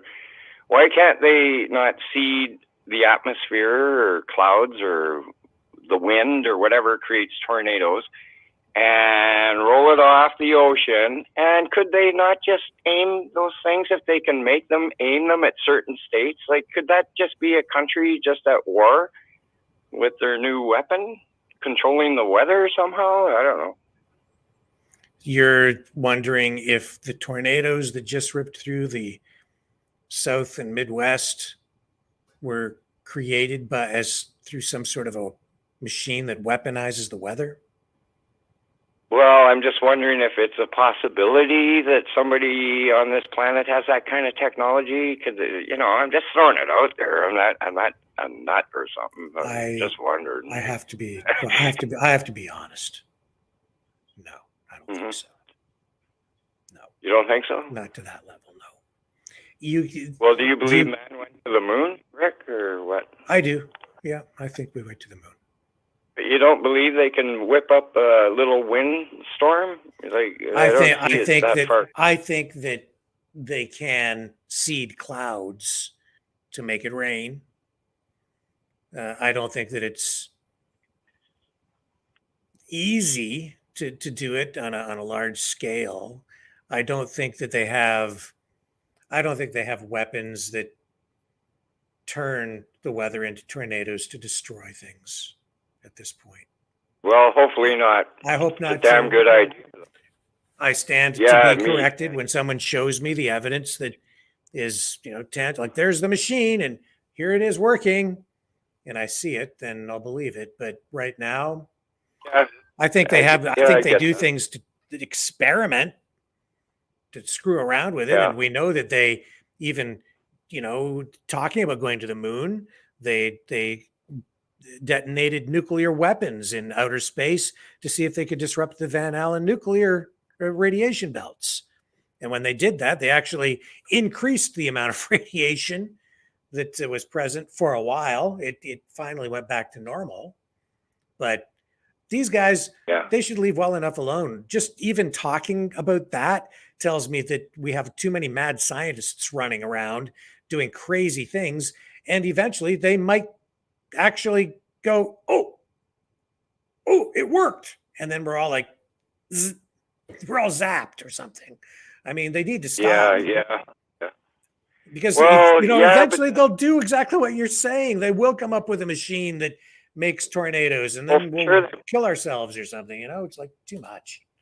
Yeah, I know. I agree 100%, Rick, man. Exactly that. But, 50 years from now, we'll be sitting here going, if we're like, pretend we're here, we'll go, hey, we talked about that 50 years ago. It wasn't out of the realm of reality to build a machine to do anything. They could come up with it tomorrow. I mean, the pace of technological innovation and progress is mind-blowing. You think that, think back. In fact, it was a building where the Wright brothers worked on the first, their first airplane, the first one to fly, right? In Kitty Hawk, North Carolina. It was just destroyed or severely damaged, right? In, I think, a storm. Right. But that wasn't really that long ago. And, no. And it was only a very only a short span of time between the time when they first flew to then you had, biplanes and weaponized planes and then passenger airplanes and air travel and then jets. And we went to the moon. Yeah. In less. And we sent other little flying things to Mars even. Yeah. Right. Yeah, it's unreal. From Kitty Hawk, North Carolina, and the Wright brothers to the moon and to Mars. Yeah. Amazing. And out there unknown. Yeah, like it's amazing what transpired in the last 100 years. It's like absolutely unreal. But young people won't get that. They just think this was always here and it can only just get better, blah, blah, blah. Yeah, we take it for granted today, but no. And it could easily go away as fast as we had it too. A blink of an eye. Mm-hmm. Yep, it could go away at literally a blink of an eye. Yeah. So, we have to think about, how lucky this generation is I'm a baby boomer. Rick, I think you're the generation just behind that one. But you're on the same page. You realize how good it is and how good the people have it. And we're so damn lucky. Yeah. Yeah. And a lot of people weren't. That, I think I mentioned this when I was on that Trump rally little phone-in thing. Yeah. How the First Nations got totally frickin', everything done to them on this planet, everything taken away from them. It's just, I just don't understand why more people don't, they're all worried about the whole world, but the babies on their doorsteps, they're just, it's just not, I'm not saying First Nations people are babies on doorsteps. I'm saying they would, the colonialists or whatever you call them, I can barely say that word, it would be the same as kicking a baby off the doorstep and just get out of my way. I'm taking this. That's that. Anyway, I hate getting on that, but somebody has to here and there and do right. Okay, I'm not sure if I'm following you. I'm not quite understanding what you're saying in that regard, but maybe we can just maybe move on. Harrison, you didn't. Well, no, I don't think it's live on. I think it's just maybe go to bed at night without a guilty feeling that we did the First Nations people wrong in this country. Oh, that they did on the whole. I see what you're saying. Yeah, that's what I'm getting at. I see. That's what I meant. Well, I do agree that I think there's just too much emphasis placed on trying to make people feel guilty for things from the past, and maybe not enough emphasis placed on moving forward and trying to find ways for us all to live together in peace and make things fair for people, Yeah, I've heard that, Rick. I've heard that before. I've heard other people say that. I've heard actually many people say exactly what you just said. We're doing our best, correct the past, blah, blah, blah. But it's not enough, I don't think. But anyway, that's just my opinion. Yeah. All right, and we have to keep in mind too, here's the other thing. It's easy to dismiss the history and the past and the wrongs of the past because we didn't live through it. But we also have to recognize, just like it wasn't long ago that the Wright brothers took that first flight, a lot of those injustices were not really that long ago either. Not really. Yeah, no, for sure. So, it's something that we do need to be aware of. We do need to address it. And, And I'm not going to say the word just natives. I'm going to say natives and all minorities almost, and even ourselves, whatever you are, white, I was going to say, like, whatever you are, there's all these little injustices, but some just stand out more than others and big time, and some people know it was wrong, even from their fathers. It doesn't make it right because we say we're sorry or something or throw money on it. I don't think. I think give something back is like what we're standing on, sitting on, sleeping on. Give that back. I'm not saying everything. I don't know. Have a discussion, but I'm just saying, be open to that. Give back what you took. I think that Anyway. I think that we just need to be mindful of the history, but actual history, we need to focus on what is actually true. And if we don't know for sure what's true, then we should do our absolute best to find out what is the truth, not just a modern interpretation of truth. We need to get down to actual real truth and then proceed from that point. But these days in 2023, it's truth is elusive. Oh, big time. Yeah, no, that's why I was going to say you're so on target on this, what you're telling me now, because truth is elusive to us and we're living it. Never mind what happened way back when. Yeah. And, I wish I was better versed in history. I try to learn a little bit every day, sitting in this chair and having been a journalist for as long as I have been. Every day is an education. So I'm very fortunate that way. Over the years, you learn and learn and learn and learn and learn and learn. Every day you're learning something, right? Which is a great opportunity. It's a position of privilege for sure to be like that. But even so, I just wish I knew more. I wish I was more knowledgeable about history. But I'm learning every day, and that helps us get to a better place. Yeah, but Rick, too, you wanna read more about history, but then which one's right? Like you were telling me a minute ago. Yeah, that's right. to get to the truth, we're only told what they want to tell us. That's right. And whoever's telling it, it's kind of that's right dicey, but yeah, but I get your point, big time. Yeah, it is hard to tell the difference between reality and fabrication sometimes, but I sit.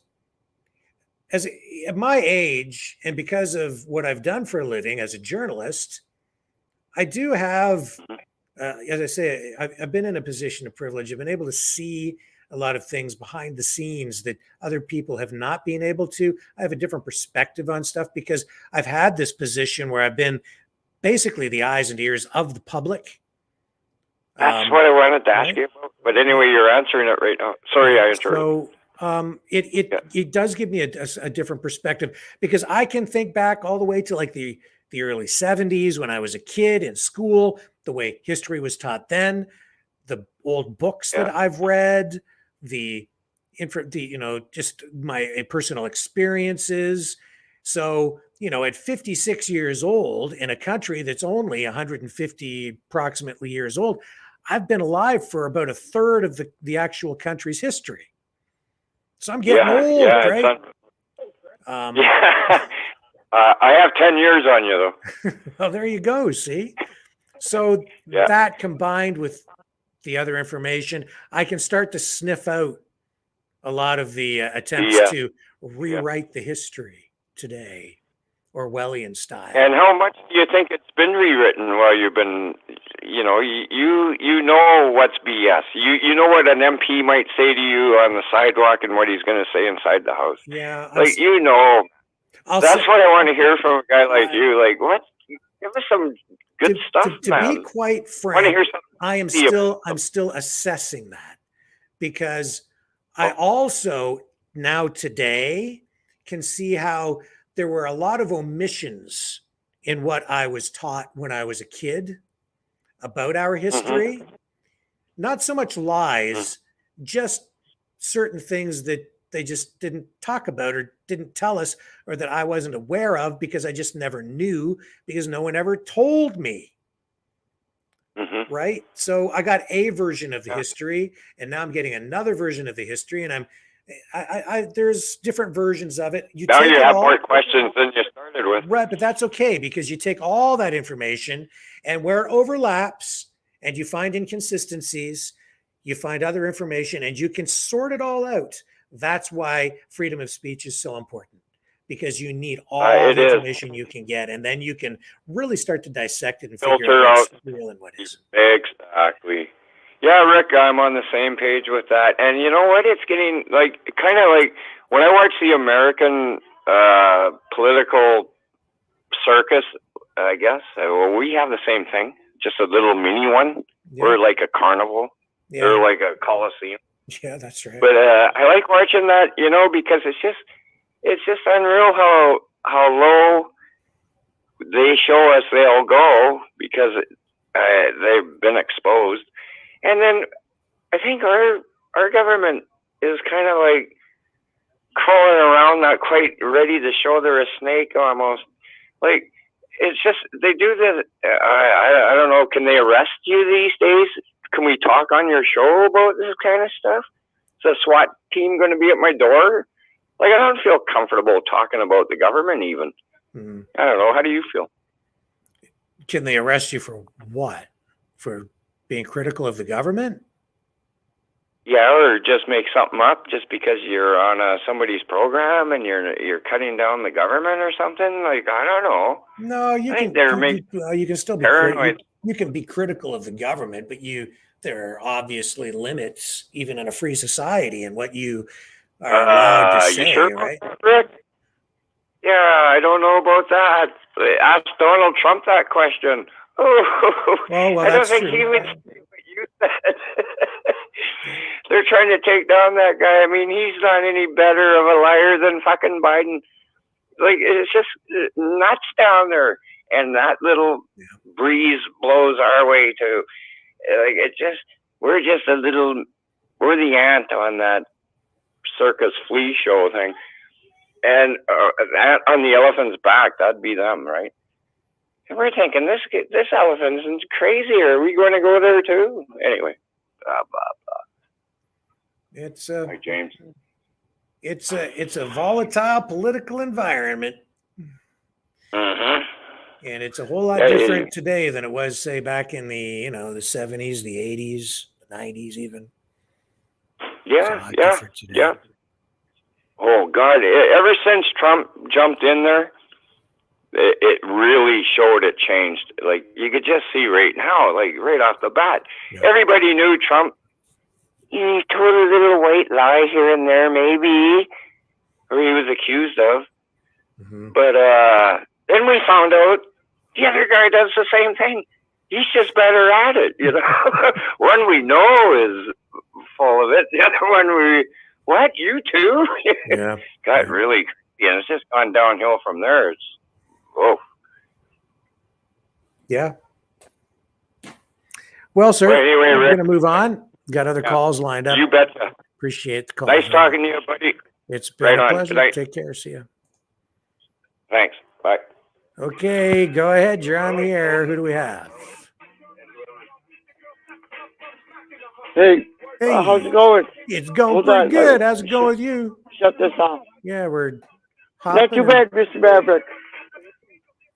Hold on, I gotta turn this off. Okay, you turn down the tunes. I'll take a stretch. And we are ready. We're going to talk about mental illness. Okay. We're going to talk about mental illness between the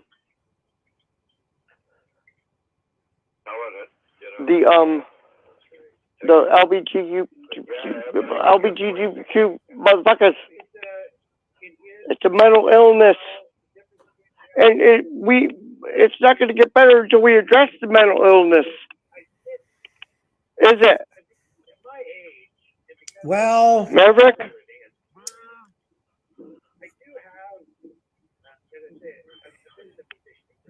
I'm not sure exactly. I'm not sure where you're going with this. No, well, they have a mental illness, and it's like anything. If we don't address it before it gets out of control, how's it? They have a mental illness. Come on, you can't cut off your boobs, can you? Well, let me just say this to you. Is that acceptable? Look, this is the issue that some people are focusing on right now. All I'm going to say to you is stay calm. Everything's going to be okay. Focus on you and how you can make yourself and your life better. Don't worry quite so much about other people. Right.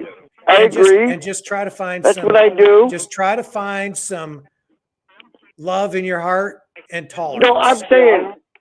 And I'm saying you got to focus on that, and you got to like rainbow it. It's gonna, and it Like just make it just, a rainbow. You know what? I They have see a mental lot illnesses. of I see a lot of conflict out there. I see a lot of people fighting. I see people protesting on both sides. I think that there are people who are being used and manipulated to some degree. And I think that people on both sides. And they might be paid a lot of money. I think people are being. Some people might be paid a lot of money too. All I can say is I think you And sound like food a real stamps. nice fella. I don't know. And I just want you to reach deep down inside and find the forgiveness and the love in yourself. I'm glad you're actually talking to me, Maverick. Yeah, and just Because I remember. watch you every fucking day. Yeah, believe me. Yeah, and I appreciate it. And you're from Canada, and I love Canada. Yeah, and you know what? Canada, you know what? You got birds in Canada. You got all nature. You got nature. We do. And I'm going to move on. And just remember, it's going to be okay. No matter how bad things seem to get, we're going to be okay. We're going to work through. We got the truckers, right? We got each other. We're going to just fucking honk on them. We've got each other, my friend. Hell yeah, Maverick. All right. So you call back anytime. I'm glad you're just talking to me. Even though you're not on the air, I'm glad. You're just talking to me. So and I really appreciate it. Let's just shift that anger and frustration over to the side and convert it into tolerance and love. I don't have any anger or frustration. We're going to be cool. I don't have any. None. Yeah. I feed the birds. Excellent. Okay, man. I love you. We're going to yes, move sir. on. Okay? All right. I love you too, Maverick. All right. You take care, man. Love you. See you. You too. Thanks for taking my call. Okay. Love you. Okay. Here's Steve. Hello. How are you tonight? Hey, Rick. Not doing too bad. Good. Sorry. It's okay. That phone call you had about weather and weather modification there. Yep. That's not why I called, but it is there've been. It is yeah, now. I have to comment on it. Okay. Keep it brief. Sure. So. Are you going to show me the machine now to show me that I need to worry? Great. I was going to sleep, and now I won't be able to sleep tonight. Well, there are a couple of machines. Britain built one and Australia built one. They look like, I don't know. They both do it by fogging. But weather as a war weapon goes back to the Civil War. You might have seen remnants of them. They built platforms up into the air, and then they'd light a fire on it with to create heavy smoke. And after a lot of cannon fire, this would happen like the following day. And you can bog down weapons. Weapons like trying to get cannons through or whatever by causing rainfall. Yeah. Of course, Vietnam, they did the same thing. They caused it to rain a lot. Well, wasn't it China that also seeded the clouds so that it would rain in other areas so it wouldn't rain during the Olympics or something? I think they did that. Yeah, 2 $1 billion accidents there. They caused snowfall. Yeah, yeah. And then I think in the Arab Emirates there's been a couple of countries sue each other, and they use the company out of Australia to cause rain. Mm-hmm. But one country sued another country for stealing the rain before it got to them, and they were in a drought already. Yeah. Well, both of them were. Yeah. So there have been some major lawsuits, and of course, there's been treaties since the 50s, war treaty. What do you call them? Government treaties around using weather weapons for war purposes. Yeah. And Alberta uses because the insurance from hail in the springtime is so much. Yeah. They actually have a couple of airplanes that are loaded up, and they fly regularly when they think that rain's coming or could turn to hail, and they try to get it to stay in the mountains. So they send up planes. There's a Discovery documentary in the 90s about that. But The Dimming, the movie The Dimming by Dane Wigington. He covers a lot of that. I think he did that about 10 years ago. But the dimming talks about, weather warfare and all the things that they do to control the weather. I haven't seen it in a number of years, so I don't know how much of what I just mentioned might be covered in there or not. But a couple of weeks ago, I called and I had mentioned about they were getting rid of all the airports and air travel. And I couldn't remember. I like to give references when I tell you something. And I couldn't remember at the time the references, but there were two. And I found one. And I think you'll find it really interesting if you actually punched it in and looked at it, because they have a really good chart that you can look at. Okay. And it's called UK fires, like capital U, capital K, space FIRES. And I forget, absolute zero has to go with it. I'm not sure if that's what they call the chart or whatever. Actually, I just pulled it up while I was talking to you here. And it has kind of the schedule for what they're going to scale back and what they're going to eliminate. And it's got like road vehicles and rail, flying, shipping, heating, appliances, food, all the way down the list of fossil fuels and electricity. And there's a whole bunch of things. But like flying and shipping, they say are going to be eliminated completely. I don't know how you get rid of shipping, but it's one of the two things that they eliminate. So who puts this website up? Who's responsible for it? To be honest, I'm not sure. I just knew that that's where the chart was, and that's the only reason why I go there. Now, I've seen this chart elsewhere, but I just knew it was there. So actually, I discovered it again by accident. But there it is. And that's not where I first saw this chart. I don't know where it was. And I saw another one that was just in black and white that looked sort of similar to this. It had far less on it, though. I see. Oh, there you go. Yeah.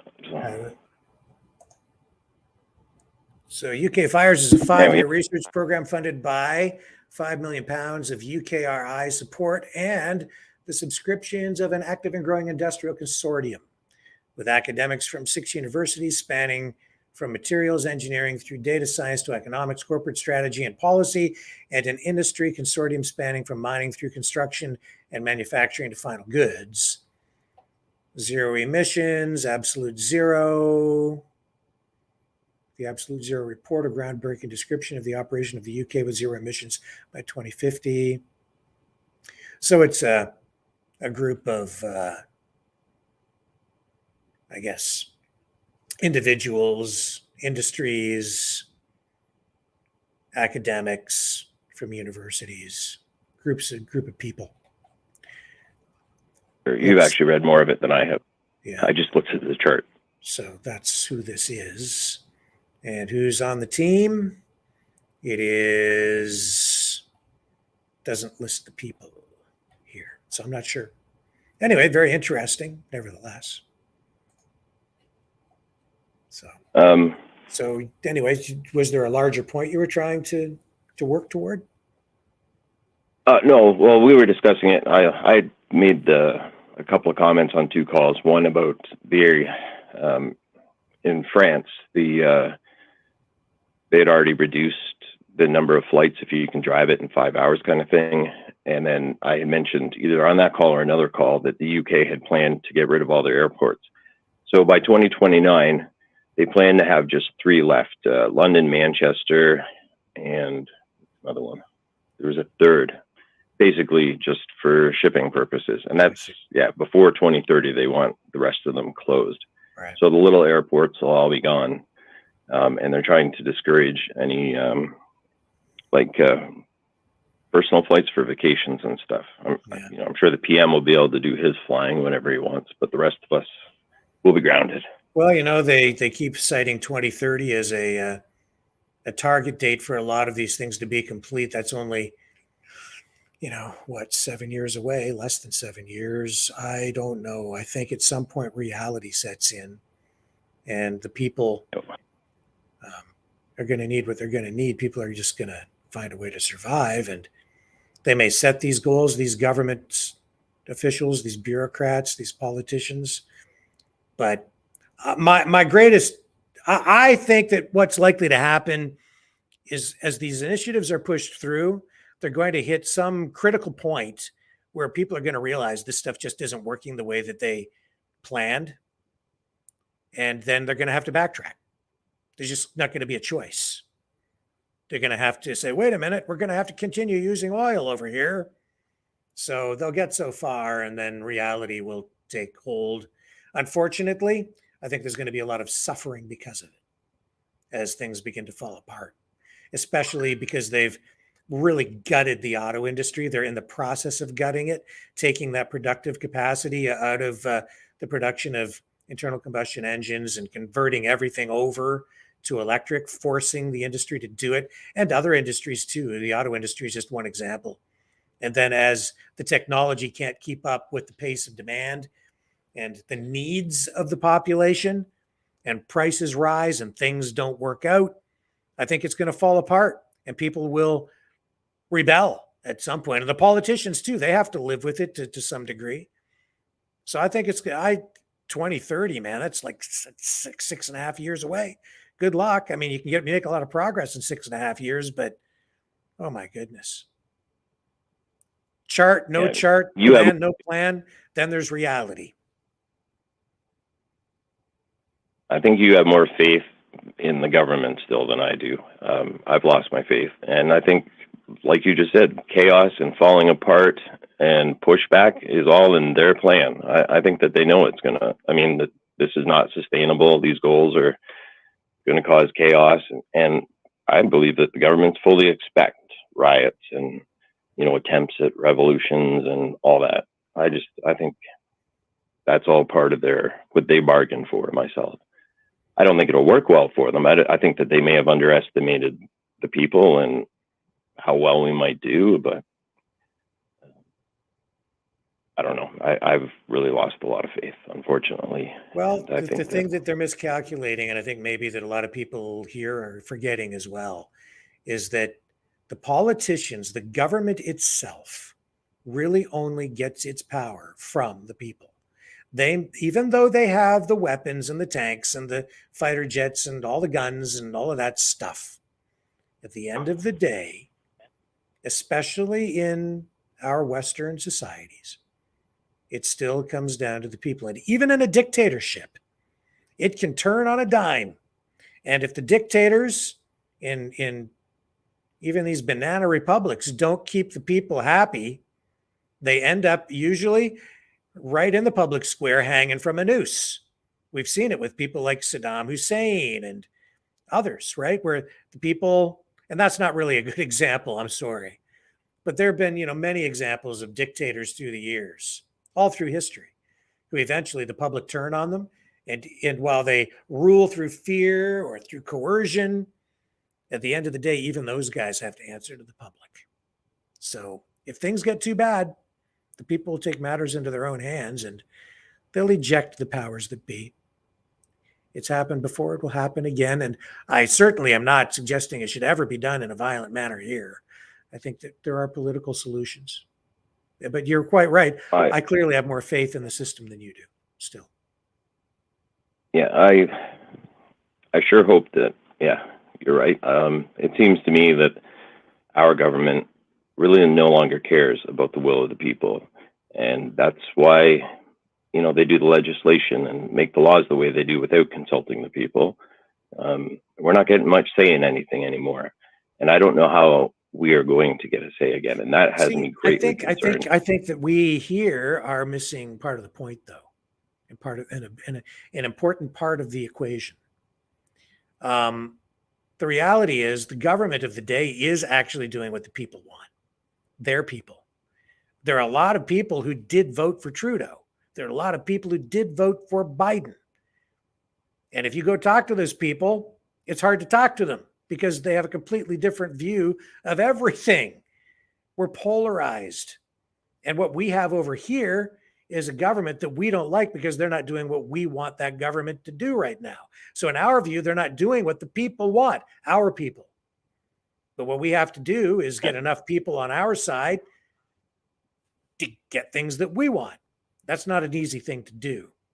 And right now, there are too many people complacent on the other side who are getting their free handouts or they're free this or they're free that, or they're very comfortable because they're protected by government regulations and they're sitting in cushy jobs or for whatever reason. But there are a lot of people out there who do support the government. That's the reality. And on our side, we can't get the people elected that we want. It's very frustrating. So it feels like, and we're told that's because the system is corrupt. I don't entirely agree with that. I think it's because there are a lot of people who are maybe asleep, a lot of people who are just content to have what they have, and they think the government is working still in their best interests, just because they have a completely different view of things, and we have to get them on side somehow. You see what I'm saying? Like, what I'm saying is there are a lot of people who are liberals out there. All very valid. Yes, I see what you're saying, and I can't really argue with you on that. I think that it's closer than we think, and it's all those people that don't vote that are There's more. that too. Yeah, there's that too. But you know what? If things were worse, then the people who don't vote would vote, or they do something. I hope so. You know. Yeah. But, and I agree while we're on voting. I agree with what you said about Chris Guy, and I'm 100%. I think the more people that pile in to, to run for mayor in Toronto, the better it is for Chris. And, I pray that Chris does get in. I think it would be the best, a great example. If he gets in there and makes headway, doesn't get too much resistance or whatnot. I imagine it'll be, a new job and there'll be a learning curve. But if he can hit his stride early, if he gets in, I think that'd be fantastic.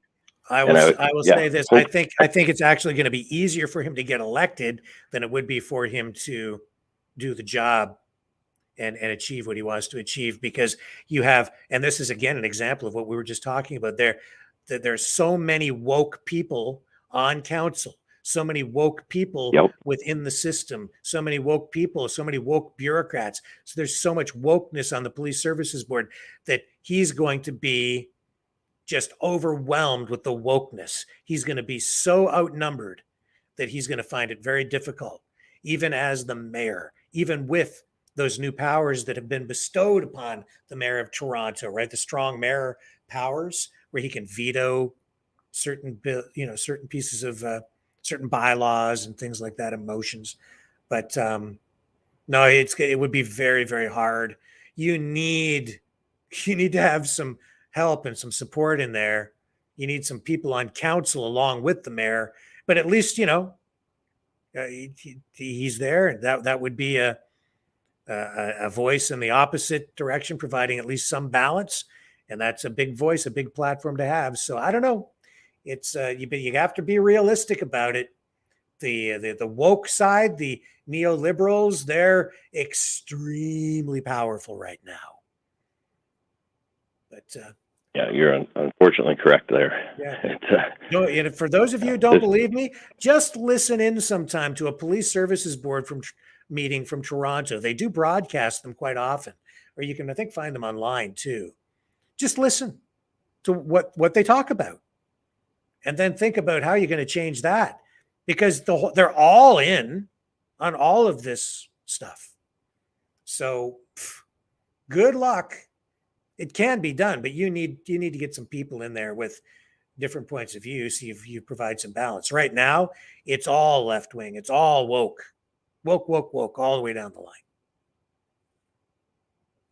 But yeah, it's actually kind of scary at times when you see council meetings and the stuff that gets on the agenda, and the comments stated are often horrifying to me, but I guess not to them, obviously. Yeah.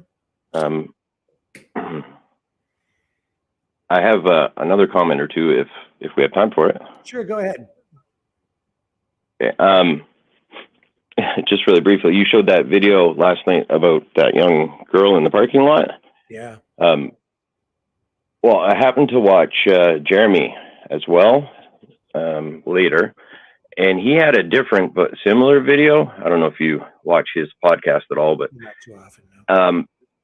It was different. There was a woman who drove away from a gas pump. This is what it looks like anyway. So there's two men in a truck. They're following a girl in a car. She stops, gets out, and starts yelling at them because they're scaring her and creeping her out because there are two men in a truck. And anyway, as it turns out, she's driven away from a gas pump, it appears, and pulled the hose off of the pump and is dragging it behind her car. You can see all this. So unless it was staged, it's really it was, scary. But what's scary is how, in this situation, I understand, but the other video, like, I've kind of witnessed similar things recently, and it's like, is there a grooming going on to make young women afraid of all men? And I pray that's not the story. Of course there is. It's been going on for a long time. Yeah, actually, I've known this for a long time. When I was younger, it was always be afraid of older men. And then as I got into my 20s, I thought, this is more like a generic be afraid of men. Yeah. And actually, I won't get into this at all because ultimately it'll be an overall big conversation. But that common law stuff I go back to all the time, and I ask you to, be open-minded and to maybe not. I have a theory a bit about why we only see the people that should not talk about common law, like the Queen, whatever. And I think that they get a lot of play because it's kind of like they want us, people that have a faith in common law, to look bad. And I don't even know why they call it common law. I don't know why it's separate. Common law is still the law, and it's used every day still. And I'm going to, I've been thinking about this a lot for no apparent reason over the past couple of days. And I'm going to try to answer your questions. And I think I have an answer to the question where you asked me, what's the difference? And my answer more or less is there's no difference, Rick, because that's the law as of today. What's changed is how new laws are created. And anyway, I'll leave it at that. Backtrack on that because I was distracted and I want to hear what you had to say again. Okay, I don't know exactly what all I said. I was saying that it seems to me that common law in general, like quite often, the people that we see talking about common law, for instance, do you remember like when you were young and I don't know, maybe in high school or college or something, you were out with your friends and the police started to give you a hard time and you had one friend who said, I know my rights. Don't you try to tell me anything.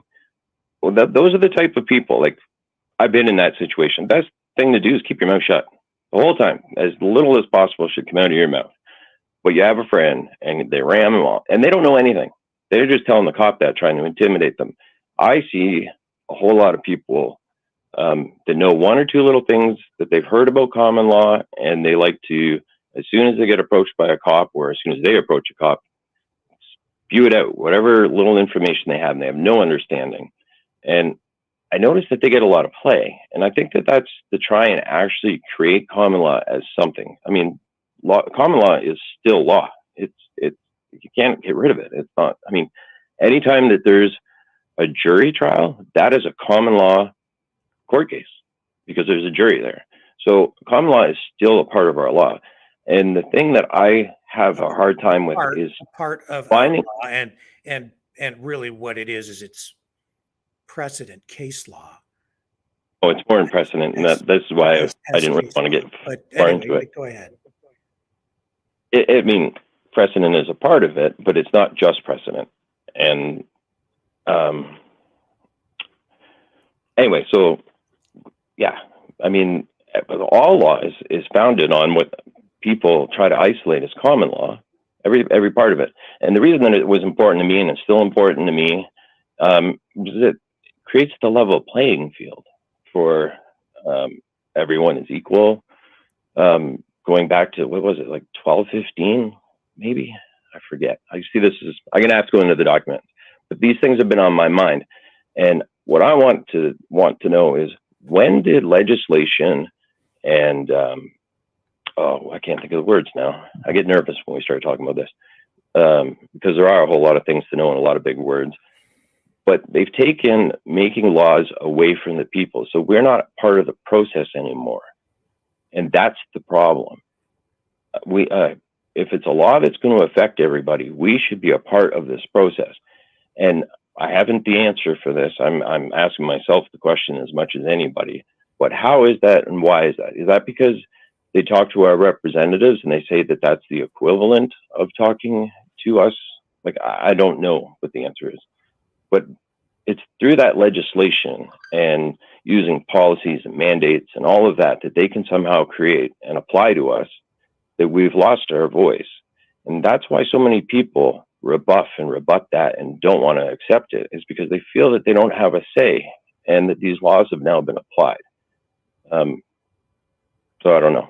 And it's also the same reason why they don't want to pay taxes. And I get really frustrated with some of these things, because if you don't know the history of it and how it got applied, then you can't explain it.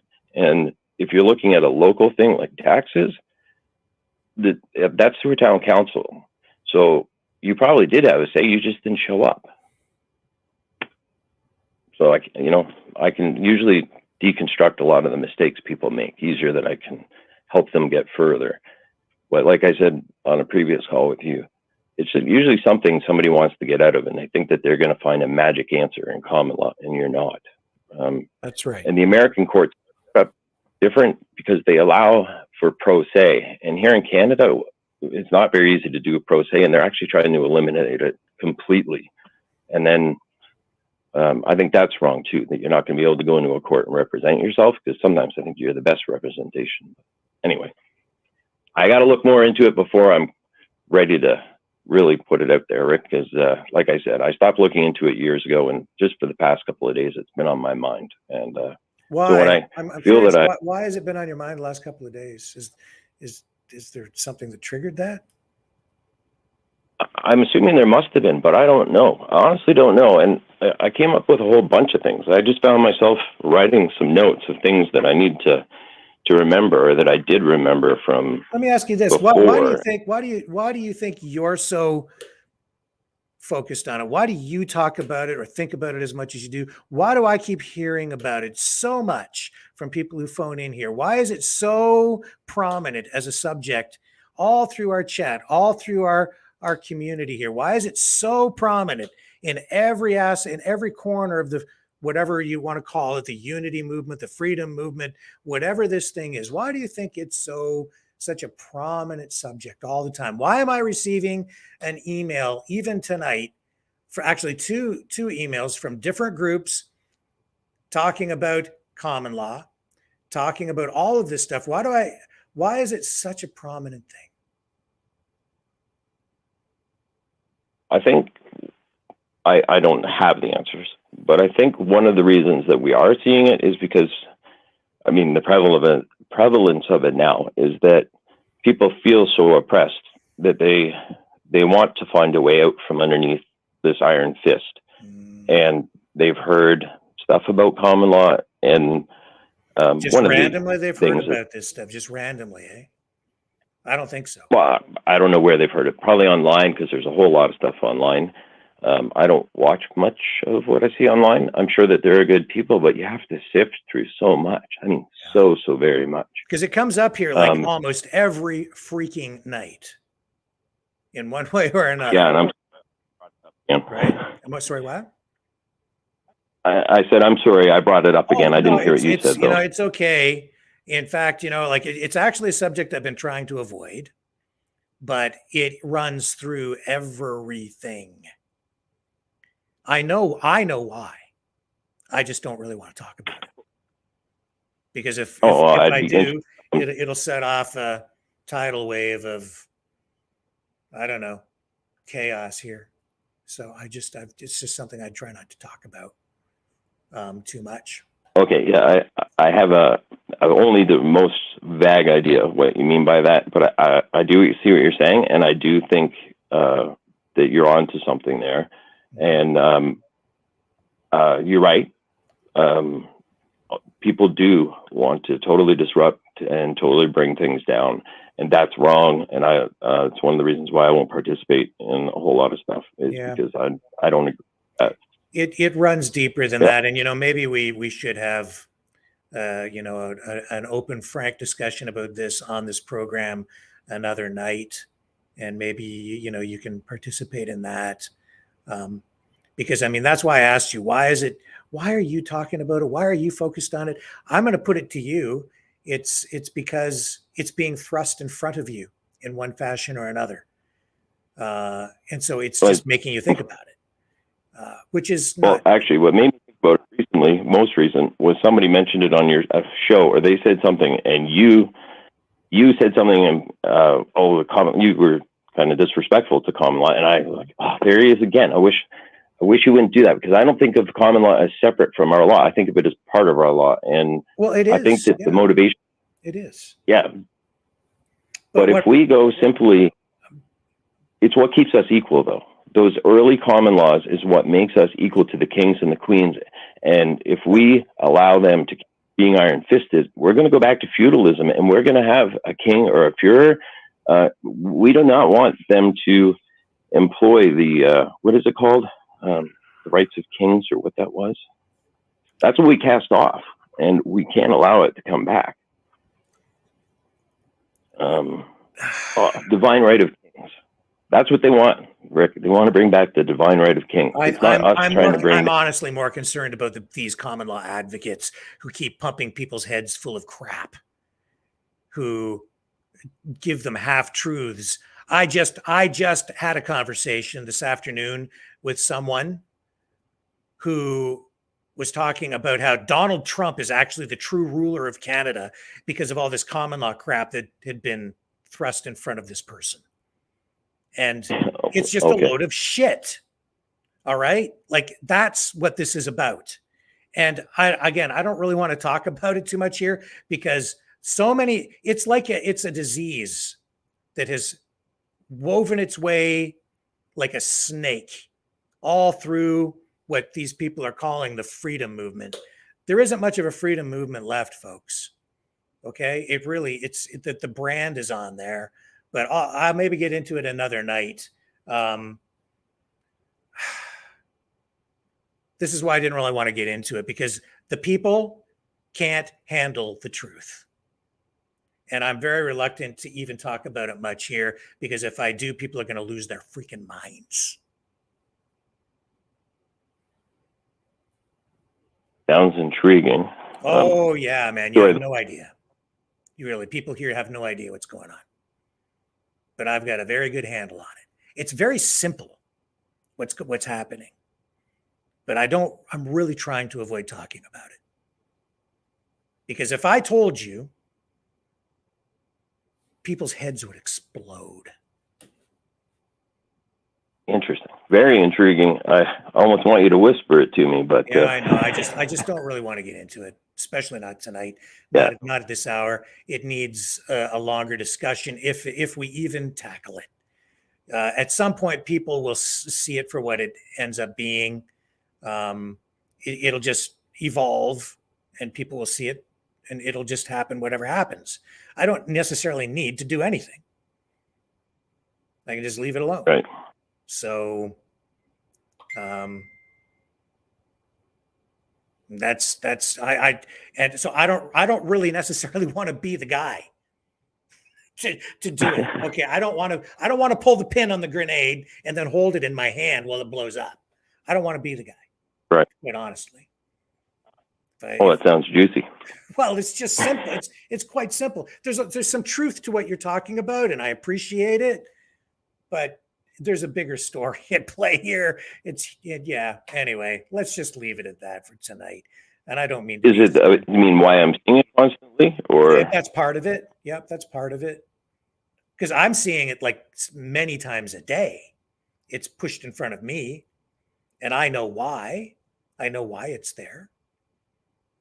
I have a pretty good perspective on it. It's, I can't do this tonight.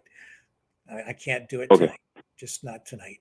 I won't push you. It's too late. It's too late. I don't know what made me think of this either, but sorry? No, it's just too late in the newscast or the program to get into it. I mean, we're almost done for the night, so I just don't want to get into it now. Right. I do see some of the frustrations you've mentioned in the past, and I have a frustration with why people get so bent on the fact that, Canada might be incorporated.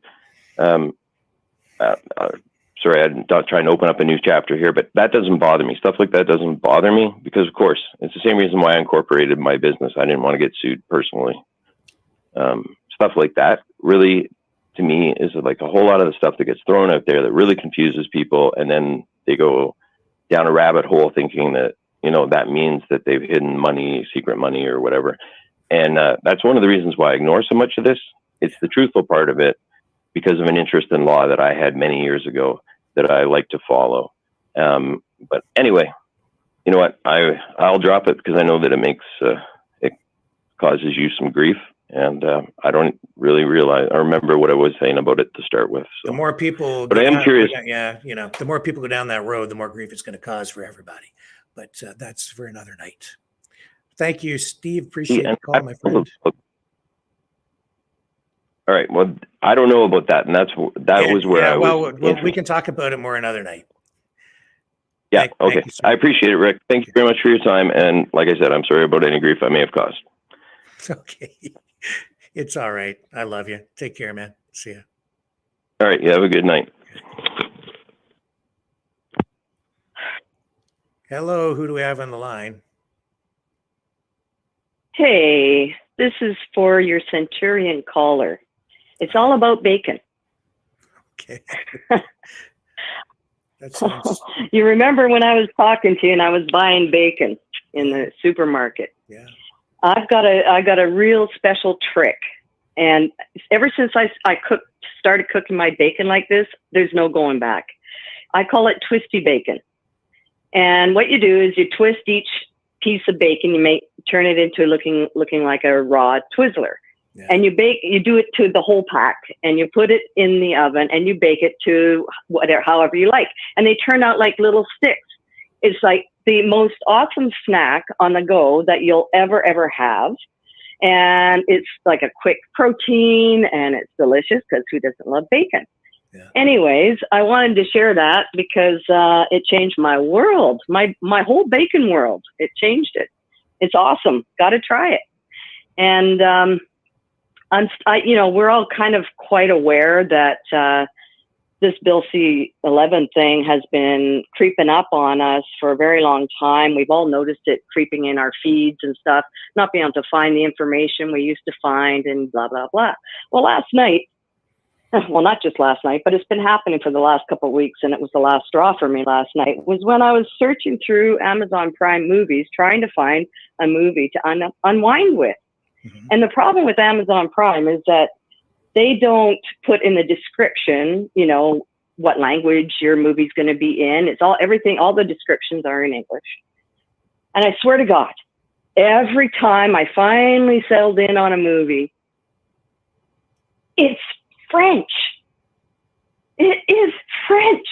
And I was livid, right? After 6 times of trying to find a movie in English here in Canada,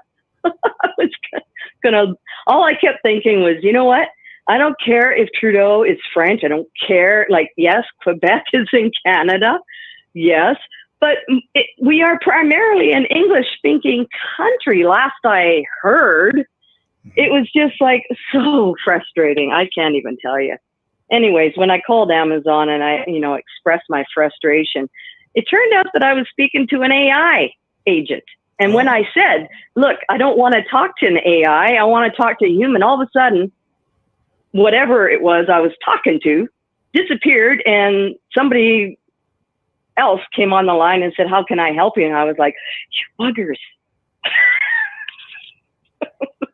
They're listening. Yeah, yeah, absolutely, right? And they've let go 9,000 people recently, right? So I don't know. I don't want to go down no rabbit holes tonight. I wasn't sure what I was going to talk about, to be honest, but I did want to pass on my special bacon, my ode to bacon for everybody.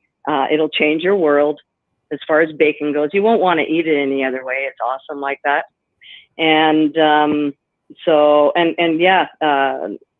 your Centurion caller, Leo, his calls are always quite great. Actually, I enjoy his call-ins. Yeah. So, there was other stuff, but I mean, my mind turned into mush after halfway through the common law chatter. It tends to do that to me. So literally my brain shut off. It doesn't take much anymore, really, but Yeah. So, I mean, there was other things that you talked. Oh, yeah. One other thing. As far as I'm concerned, I want, as you said in the past, all I want is the government to take care of our garbage. All I want is a real man, one that is like the good old fashioned manly man.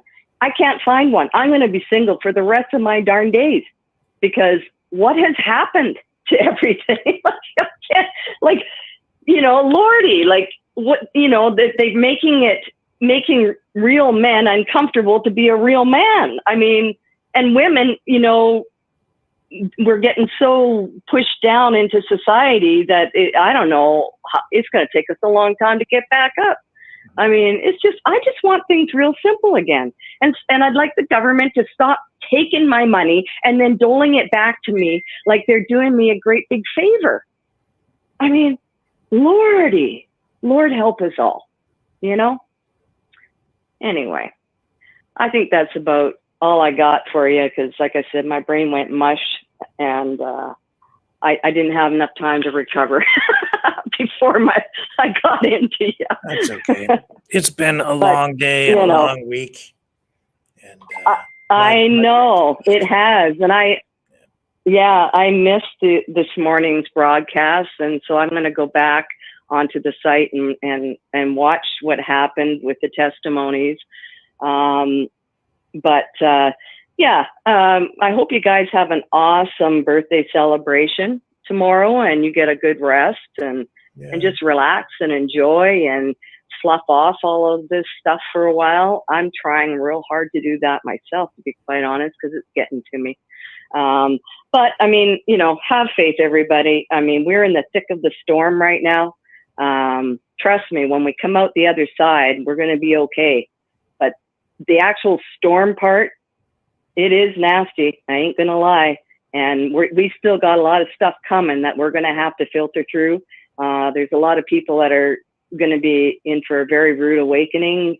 It is what it is. At this point, if you aren't awake now, you're not going to wake up until it's right there happening for real, in real time. And it's going to be a hell of a lot to process.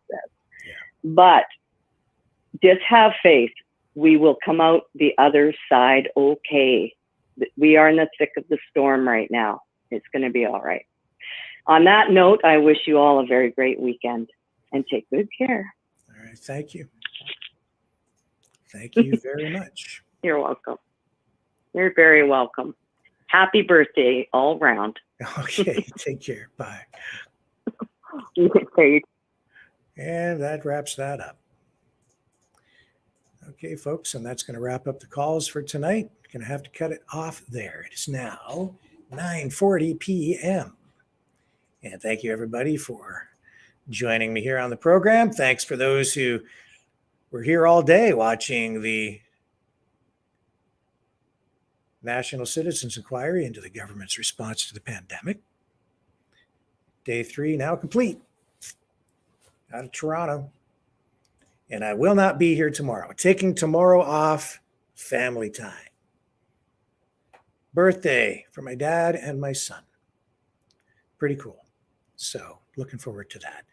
Again, thanks everybody. I will be back here Monday though.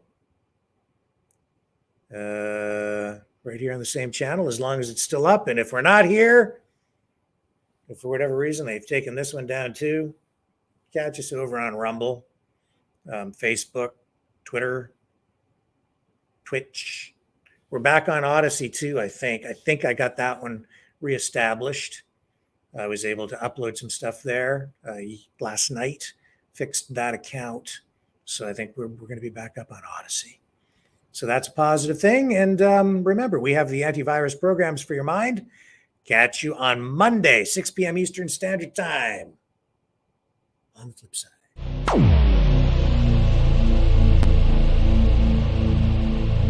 This has been a Maverick Multimedia production.